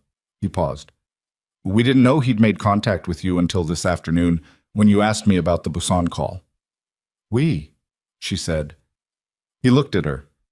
He didn't elaborate, and she understood that the elaboration was one of the things she was choosing not to know, which was its own kind of line she was choosing to stand behind. "Where are we going?" she said. "Somewhere we can talk without the conversation being recorded," he said. "And somewhere you're not exposed." A pause. "What did you tell Woo?" "Nothing. I told him I needed 48 hours. How many are left?" 31, approximately. He nodded slowly.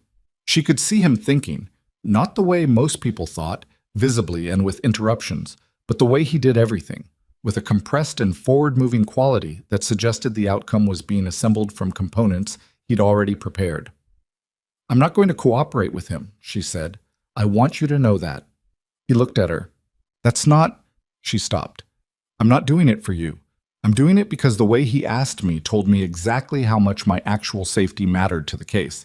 And the answer was instrumentally, which is not enough." "All right," he said. "I also need you to understand that I know what you are," she said. "I'm not pretending I don't know. I'm choosing to be in this car anyway, and I need you to understand that I'm doing it with full information." The car made a turn. The city outside the windows shifted. They were moving away from the commercial density of Itaewon into something quieter, the streets wider and less lit. "I understand," he said. "Good." She looked out the window. "Now tell me what happens in 31 hours. What happened in 31 hours, Tae-hyun explained in the careful and specific way he explained everything, was that Woo Seung-jae would make a decision. If Amina cooperated, the case acquired a witness with inside access, and Woo had leverage he could use to push for a prosecution timeline. If she didn't cooperate, Woo had 2 options: pull back and rebuild, or accelerate with what he had and accept a weaker case. Given the 11 months already invested, acceleration was more likely, which meant movement, which meant the window in which Tae-hyun's organization could manage the situation was narrowing towards something that required action rather than patience. "What kind of action?" Amina said. "The kind that makes the evidence less useful," he said. "That's not an answer." He looked at her. "It's the answer I can give you right now." She held his gaze. "If someone gets hurt, no one will get hurt," he said. And then, more quietly, "I have been running this organization for 6 years. I have done things I won't explain to you and won't ask you to understand, but I do not resolve problems by hurting people who aren't the problem. That is a line I've held, and I'm telling you that directly. She looked at him for a long moment. She thought about the photograph Wu had shown her. Tae-hyun in a doorway, watching a man being led out of a building. Command and certainty and no visible conflict in his expression. She thought about the production meeting, the phone call. What else? She thought about her apartment and the glass of water on the nightstand and the key on the hook where she always left it. Okay, she said. The car stopped outside a building in Yongsan that had no visible signage and a parking structure that they entered from the side street. They went up in a service elevator that opened into a residential floor and then down a corridor to an apartment that was clean and sparse and had clearly been set up for exactly this kind of use. Functional, anonymous, everything deliberately replaceable. Two men were already inside. They stood when Tae-hyun entered and he spoke to them in Korean and they left through a separate door. Then it was Amina and Tae-hyun in a safe house kitchen that smelled of nothing at all, standing on opposite sides of a table that had a laptop and several phones, and a paper map of Seoul marked in ways she didn't try to read. You should sleep, he said. I'm not going to sleep. He looked at her. He pulled out a chair and sat down. After a moment, she sat across from him. Tell me about Amani, he said. Amina looked at the table. What do you want to know? How long? She said since she was 19. She paused. You knew she had feelings for you. It wasn't a question, he heard that. I knew, he said. I've always been careful with her.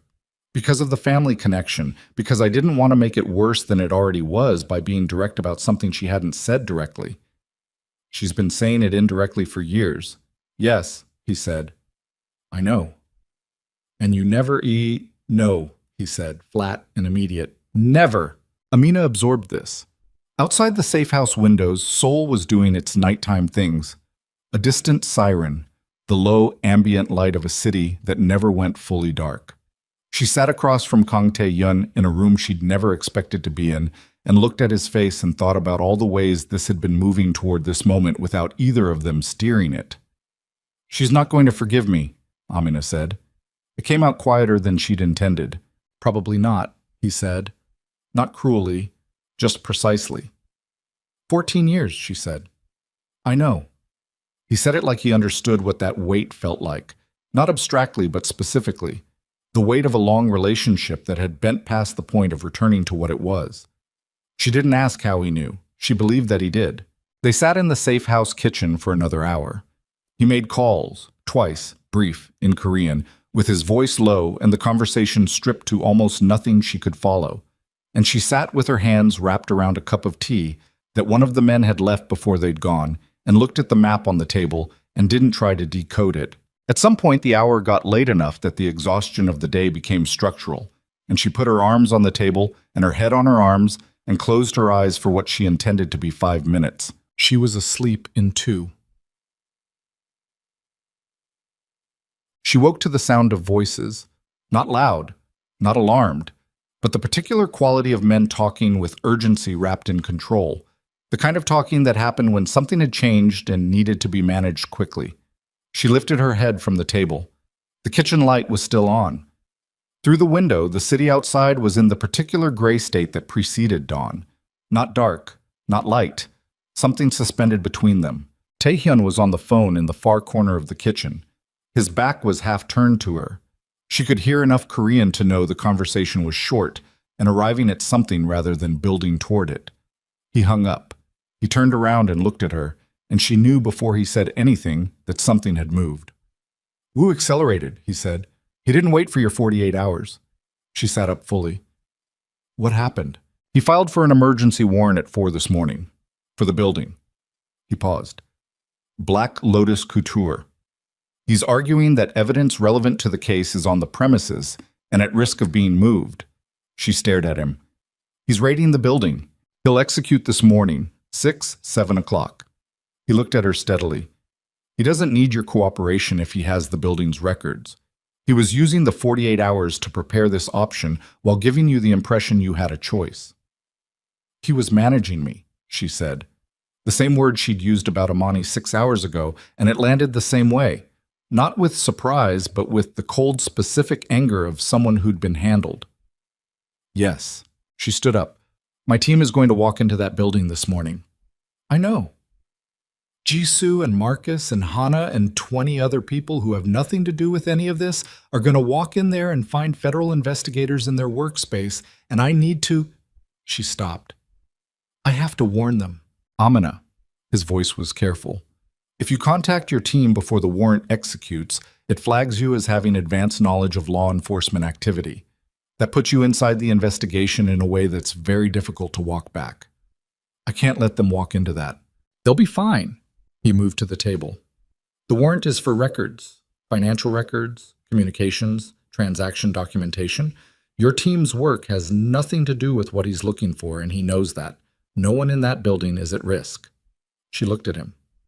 You sound very certain of that. Because I am. A beat. I've had legal counsel reviewing the investigation scope for months. What Wu can legally access in that building does not touch your department or the people in it. She stood in the safe house kitchen and breathed through the specific helplessness of knowing something was about to happen to people she cared about and being unable to stop it. The fabrication tables, the pin boards, Jisoo's 3 coffee cups at different stages of emptiness. She thought about all of it and felt something twist hard in her chest. What happens to the building, she said, after? It depends on what they find. He paused. And what they don't find. She looked at him sharply. I told you, he said quietly. 7 months. We've been watching the investigation develop for 7 months. She understood then. Not the specifics. She didn't want the specifics. But the shape of it. The production manager's records. The financial documentation. 7 months of knowing what Wu was building toward. And 7 months of making it harder to build. Not destroyed. Not corrupted. Just less useful than Wu expected it to be. The building will be operational again within 48 hours, Taehyun said. Your team will lose a day. 2 at most. The collection rollout is not at risk. You thought about the collection rollout, she said. I thought about your work, he said. Yes. She sat back down. The gray outside the windows had lightened slightly. Dawn was close. She felt the particular weight of a night that hadn't included enough sleep on top of weeks that hadn't included enough sleep. And underneath the weight, something that was not quite steady, but was also not falling. Her phone buzzed on the table. She looked at the screen. Amani. She stared at it through 2 buzzes. 3. Then she picked it up. Amani. They came to my apartment. Amani's voice was not the controlled voice from the restaurant. It was stripped of everything, down to something thin and shaking underneath. Wu's people. An hour ago, Mina. They have everything. Everything I sent them. Everything I gave them. They pulled it back out and they're using it as grounds for... A breath that caught.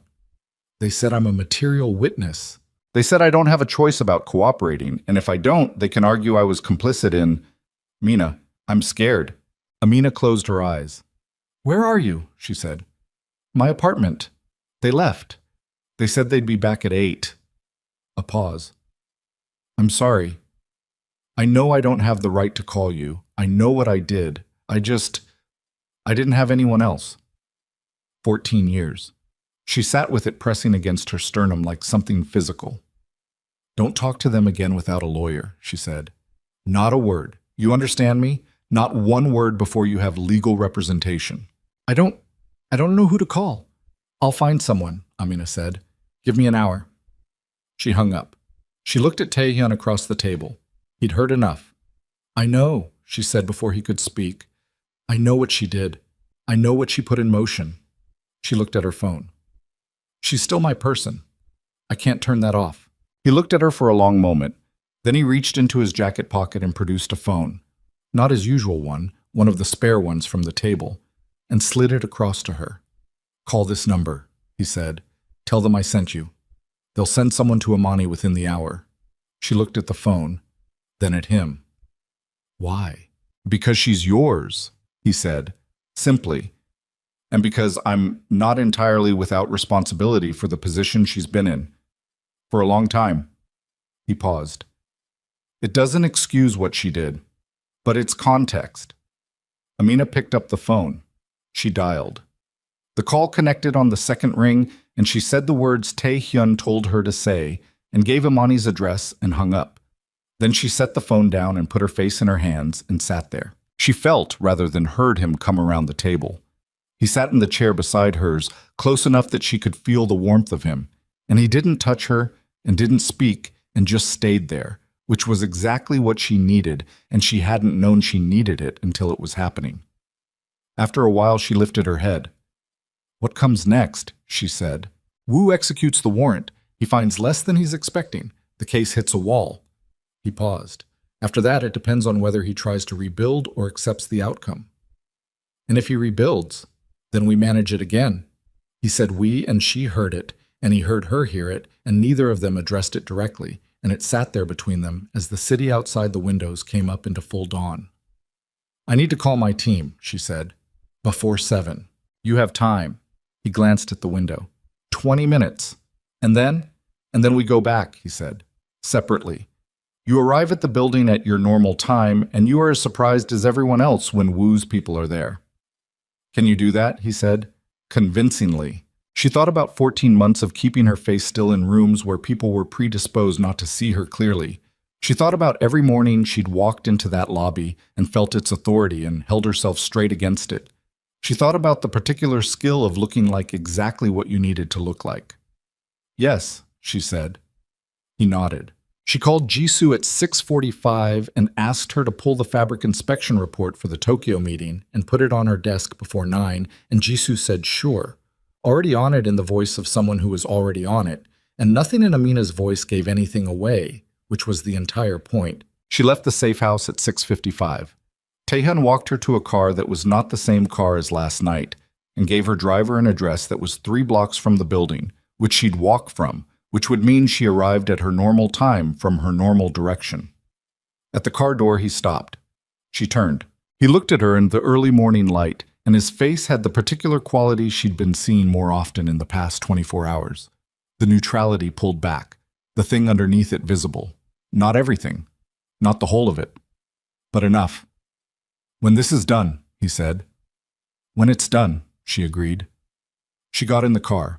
The driver pulled out into the morning Seoul traffic, and she sat in the back and watched the city come toward her and breathed and organized herself into the version of herself she needed to be in the next 2 hours.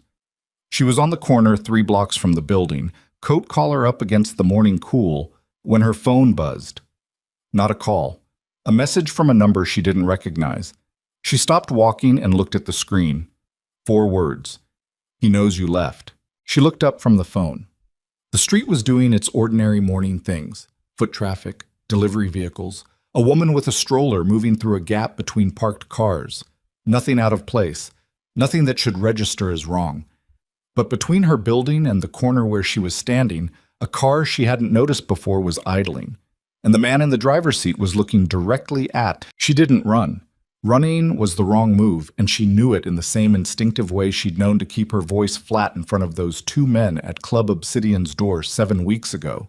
The bone-level understanding that panic was visible and visibility was the problem. She walked. Same pace, same direction, coat collar up, phone back in her pocket, eyes forward and not on the idling car because looking at it confirmed she'd seen it, and confirming that was the one thing she couldn't do. 4 words. "He knows you left." The number had been unknown, not Taehyun. She had his number, not anyone from her team.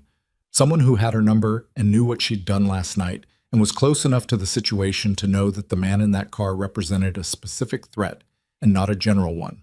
She walked past the car. She felt the driver's attention on her back like something physical.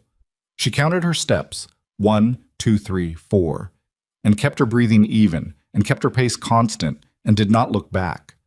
At the corner, she turned naturally, the turn she would have made anyway, the turn toward the building's main entrance.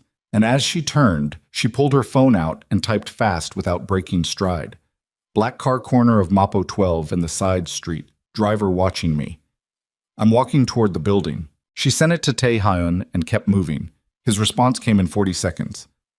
"Don't go into the building. Turn left on the next block and go into the convenience store on the right side. Stay inside." She turned left. The convenience store was where he said it would be. Small, bright, The particular fluorescent cheerfulness of a place that existed to be open when everything else wasn't. She went in and moved toward the back, past the refrigerator cases, and stood where she could see the front window and the street beyond it, and waited. Her heart was doing something loud and irregular, and she breathed at it until it settled into something more manageable. The store clerk behind the counter glanced at her and went back to his phone. A teenage boy near the snack aisle didn't look up. Ordinary morning, nothing wrong here. Through the front window, she saw the black car cruise slowly past the store entrance. It didn't stop. It turned at the end of the block and was gone. She stood in the back of the convenience store and exhaled. Her phone buzzed. Plates are ours. Not Wu. Other side. Stay put. Other side. She turned the phrase over and understood it without wanting to. The Baco Syndicate had enemies that were not the government. She'd known this in the abstract. The abstract had just driven past her in a black car. 12 minutes later, a different car pulled up outside the store, and the man who got out was one of the two from the safe house, and he came in and looked at her and said, "Come with me." And she went. Tae-hun was at a location she didn't recognize. A floor in an office building in Jonggu, sparse and clearly operational, the kind of space that existed to function rather than to be seen. He was on the phone when she arrived, and off it in 30 seconds, and he looked at her the way he'd looked at her when the car arrived last night. The recalculating look, the one that said she was a variable he was reorganizing everything else around. "Sit down," he said. "I'm fine standing." He looked at her. "Sit down, Amina." She sat. He pulled a chair to face hers and sat close. Too close for professional distance, which she noted and didn't address, and leaned forward with his elbows on his knees and said, "The car was sent by a man named Choi Byung-won. He runs the organization that has been competing with Baeko for distribution control in the southern districts for the past 3 years." A pause. "He's been watching the FCIB investigation because an investigation that weakens us strengthens him. When Wu made his move this morning, Choi moved with it." "He was going to grab me," she said, flat and certain. "Leverage," Tae-hyun said. "Yes." She absorbed this. "How did he know I was there?" "Someone told him." He held her gaze. "We're working on identifying who." "Working on it," she said. "We have a short list." Something in his voice that was controlled the same way cold water was controlled, by the container, not by its nature. "By end of day, it will be a name." She looked at him. "And when it's a name?" "It gets handled." She let that sit. She had decisions to make about what she was going to keep not knowing, and this was one of them, and she made it now consciously, looking at his face. "Okay," she said. "Okay," he repeated. Something crossed his expression, not surprise exactly, but something adjacent to relief, like a man who'd been carrying a weight long enough that setting it down felt structurally strange. "What happens now?" she said. "Wu is in the building," he said. "He'll be there for several hours. When he's done, we'll know what he found, which will tell us how the case looks going forward." He paused. "Choi is a problem that exists separately from Wu. They're not working together. They're both opportunists responding to the same window, but they have to be dealt with separately." "And I'm in the middle of both," she said.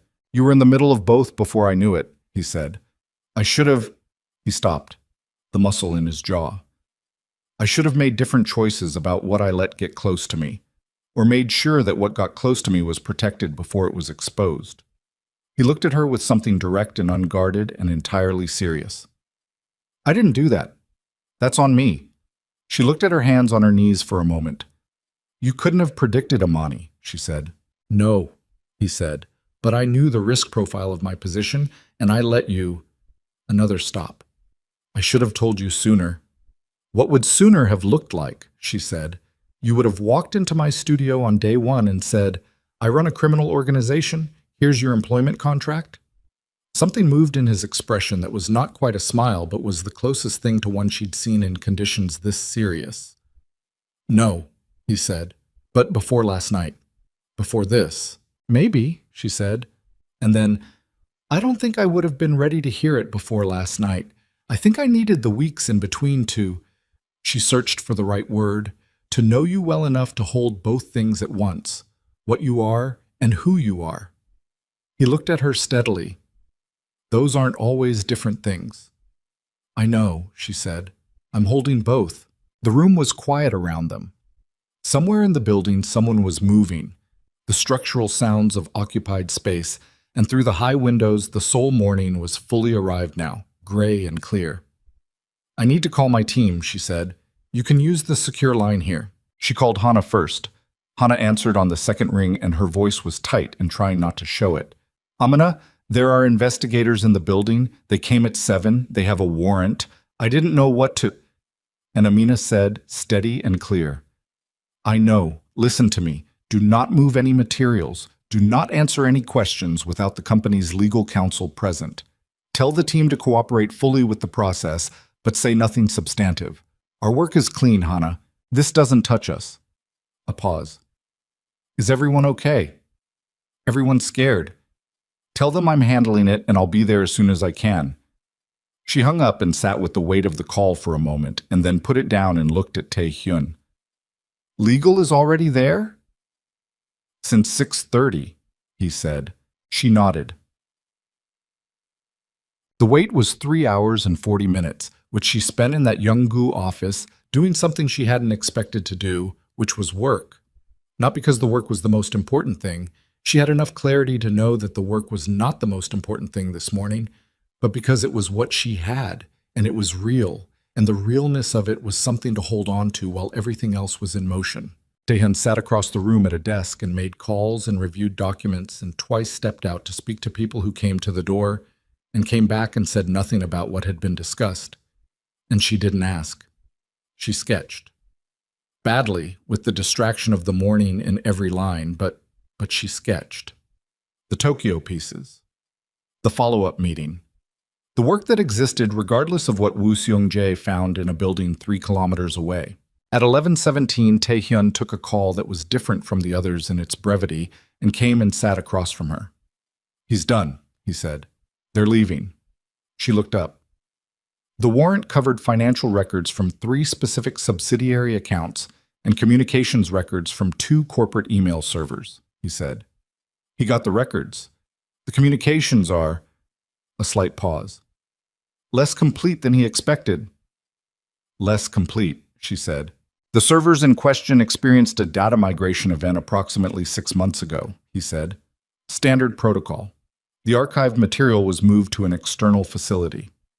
Another pause. The facility's documentation is thorough, but the retrieval process is significant. It would delay the investigation by several months minimum. She looked at him. 6 months ago. Yes. 7 months since you became aware of the investigation, she thought. She did the math and said nothing about it and watched him watch her do it and hold her own silence. The case isn't dead, he said. Woo is good at his job. He'll rebuild. But the timeline shifts significantly, and in that time, he stopped. In that time, things change, she said. Yes. He looked at her. I intend to make some of them change deliberately.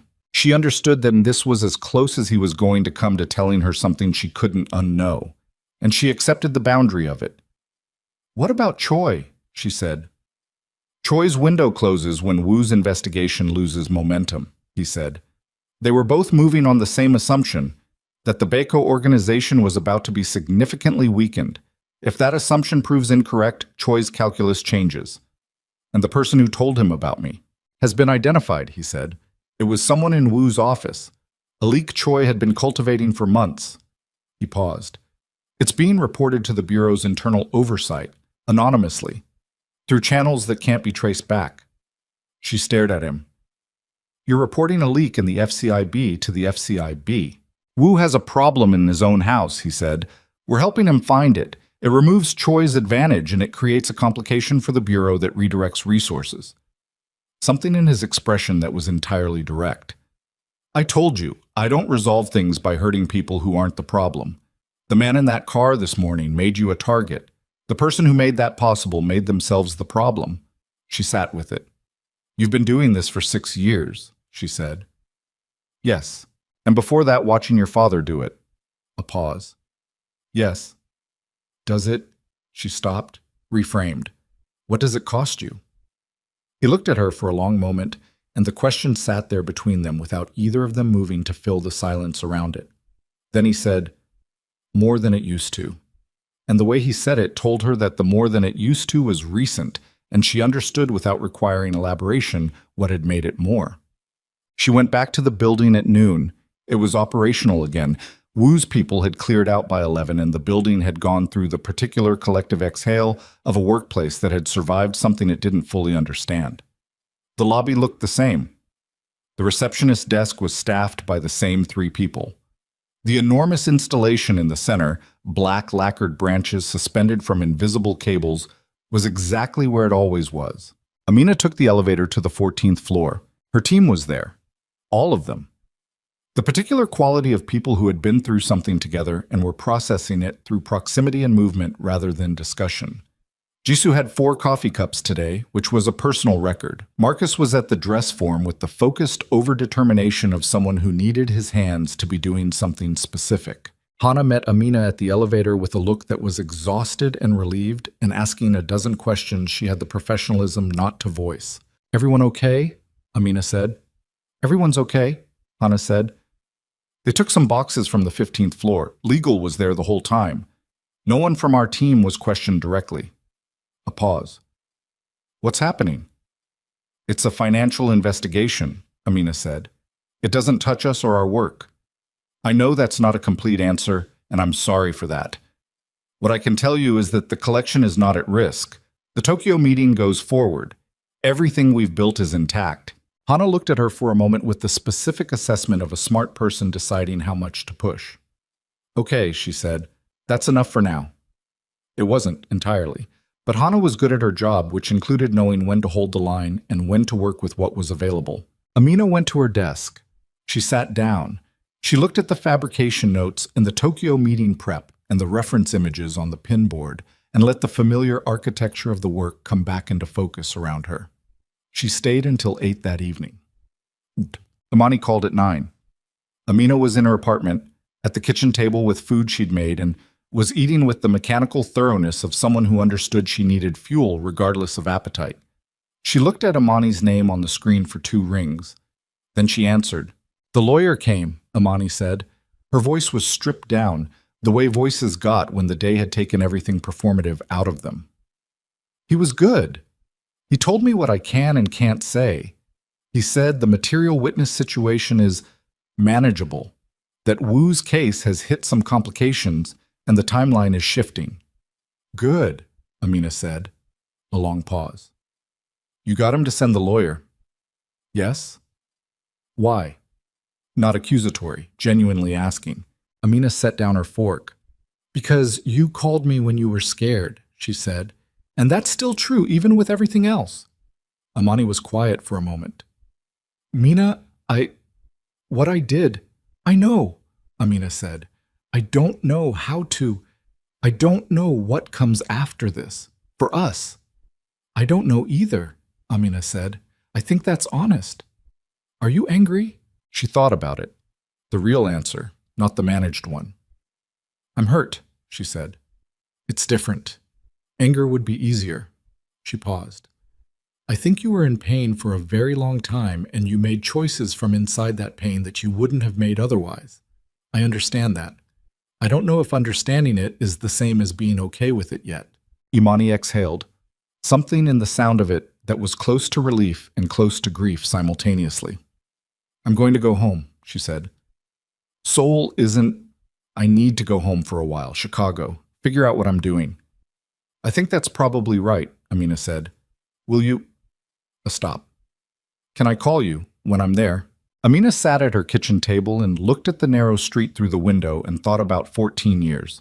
The Columbia dorm room, the years of phone calls and airport pickups and 2 a.m. conversations about work and men and who they were becoming, the weight of all of it against the weight of the past weeks. "Yes," she said, "not right away. Give it some time.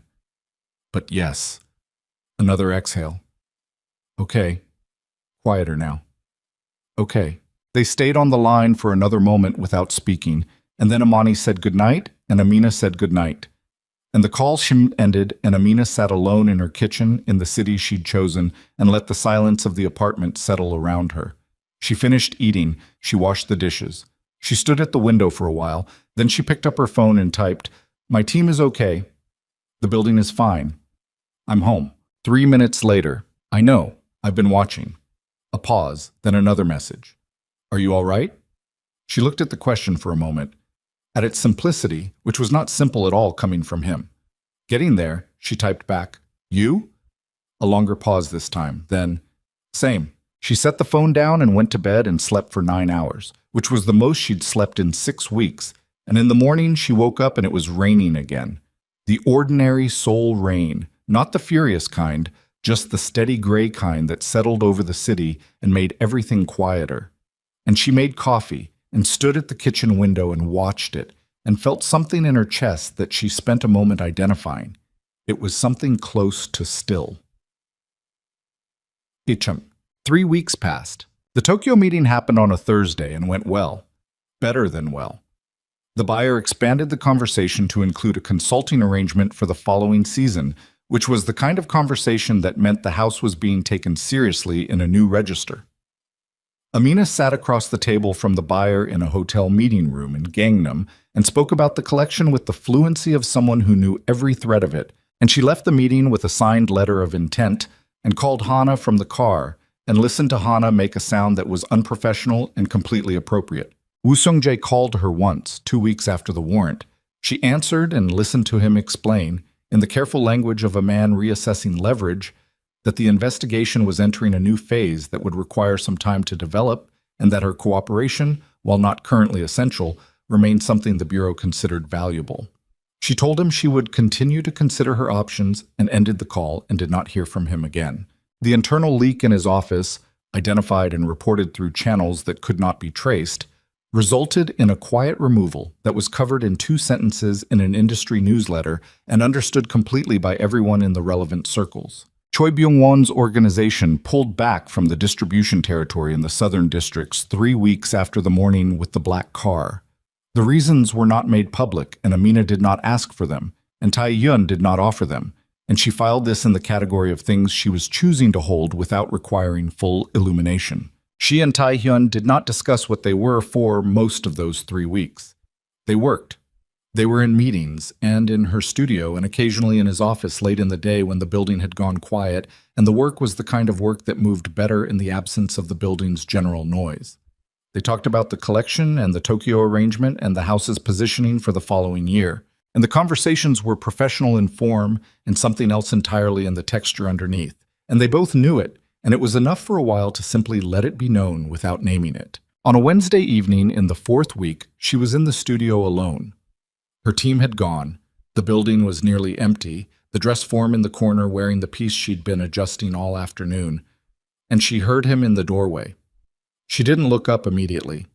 She was pinning something at the shoulder, and she finished the pin and stepped back and looked at the silhouette, and then looked at him. He was leaning against the door frame.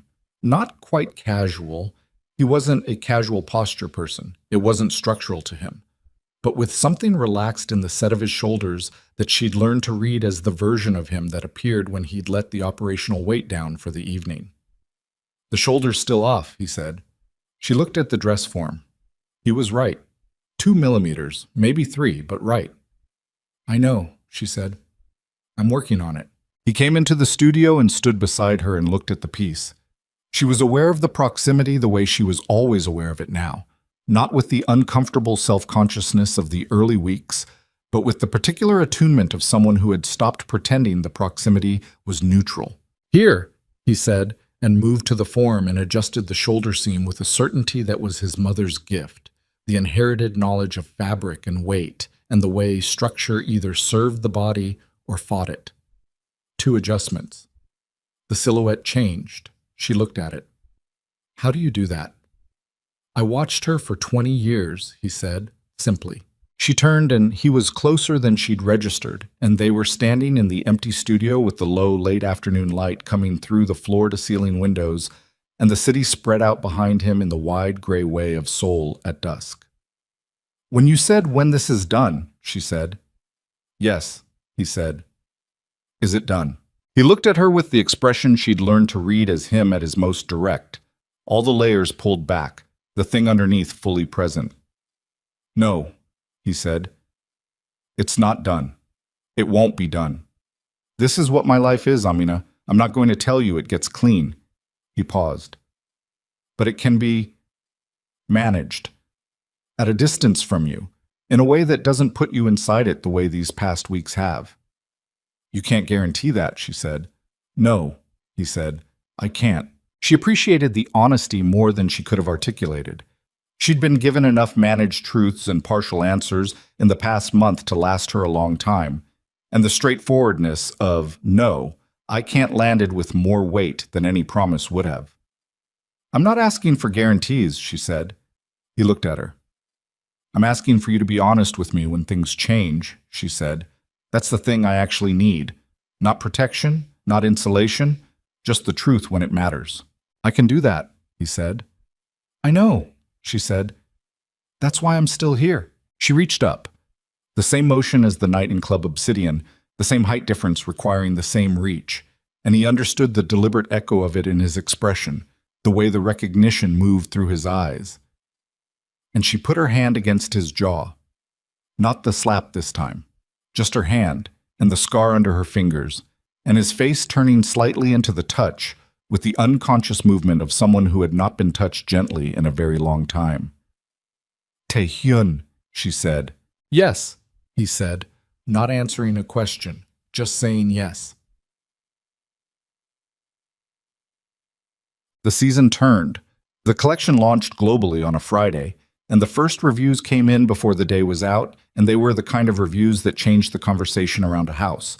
Not just positive, but repositioning, the language of critics recognizing something that hadn't been there before.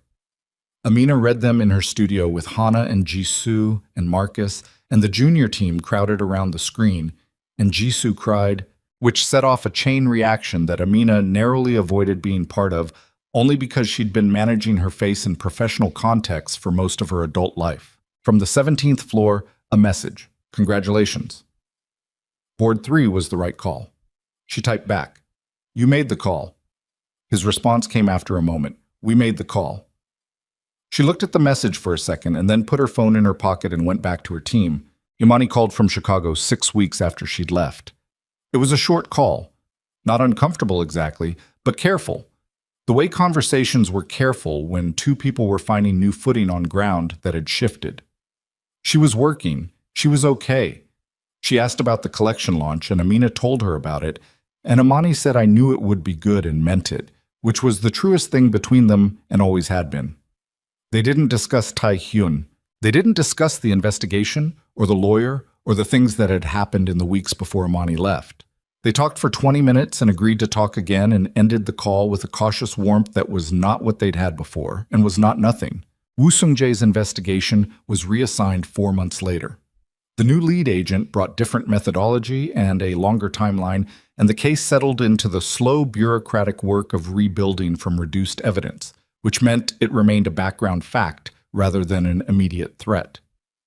Tae-hyun had lawyers reviewing its development, and Amina had stopped asking for details and started accepting the updates he offered, which were partial but honest, which was the arrangement they'd agreed to. Choi Byung-won made no further moves toward anyone in Tae-hyun's orbit for the remainder of the year.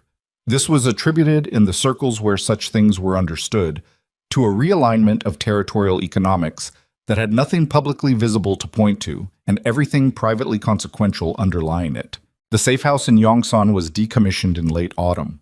She knew this only because Tae-hyun mentioned it once, in passing, in the way he mentioned the operational details he'd decided she could hold, not with the weight of significant disclosure, but with the ease of sharing information with someone who was in it enough to receive it without either of them making it larger than it was. On the first cold night of November, she stood with him on the rooftop of her building, which she'd never been to before, and which turned out to have a view of the Han River that on clear nights was the kind of thing that made you understand why people stayed in a city. The river was dark and lit at its edges by the long reflection of the bridges, and beyond it, the city went on in every direction, ordinary and enormous. She was wearing his jacket, which had happened practically. She'd been cold, and he'd given it to her, and now she was standing with her arms wrapped around herself inside the warmth of it, and looking at the river and thinking about the woman who had run through a rainstorm in September toward a nightclub because her friend had called, the particular urgency of that run, the way the wet pavement had caught the headlights. "What are you thinking about?" he said. "The night at Obsidian," she said. "The first night." He was quiet for a moment. "What about it?" "I was so sure I knew what I was walking into," she said. "I was wrong about almost everything." "You were right about one thing," he said. "She needed you." "She needed me," Amina said. "And you were helping her." "And you hit me," he said. And there was something in his voice that was the closest thing to lightness she'd heard from him, the closest thing to the unlocked version of a man who didn't often let himself be unlocked. "You were very large and standing over an unconscious woman," she said. "The read was reasonable."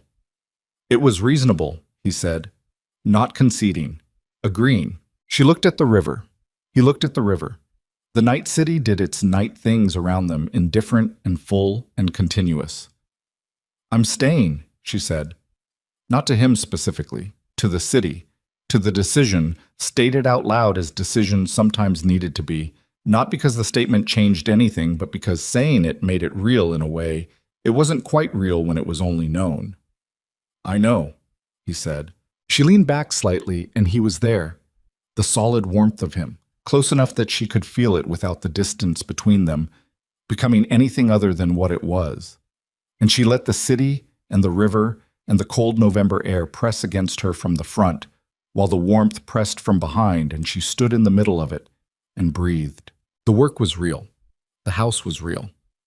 What she'd built in the past months in that studio, with those people, was real in the way that things you fought for were real, with the texture of the fighting still in them, making them more solid, not less. He was real. The full, complicated, difficult real of him, which she had chosen to hold with open eyes, and which she continued to choose, daily, the way choices that mattered always were. Not made once and finished, but remade continuously, in the full knowledge of what they cost. The river lay below them in the dark, wide and indifferent and beautiful, the way the best things were, not asking to be understood, only to be seen. She saw it. She stood in the cold November night in a city that was not the city she'd come from and let it be enough, which it was. Which it was.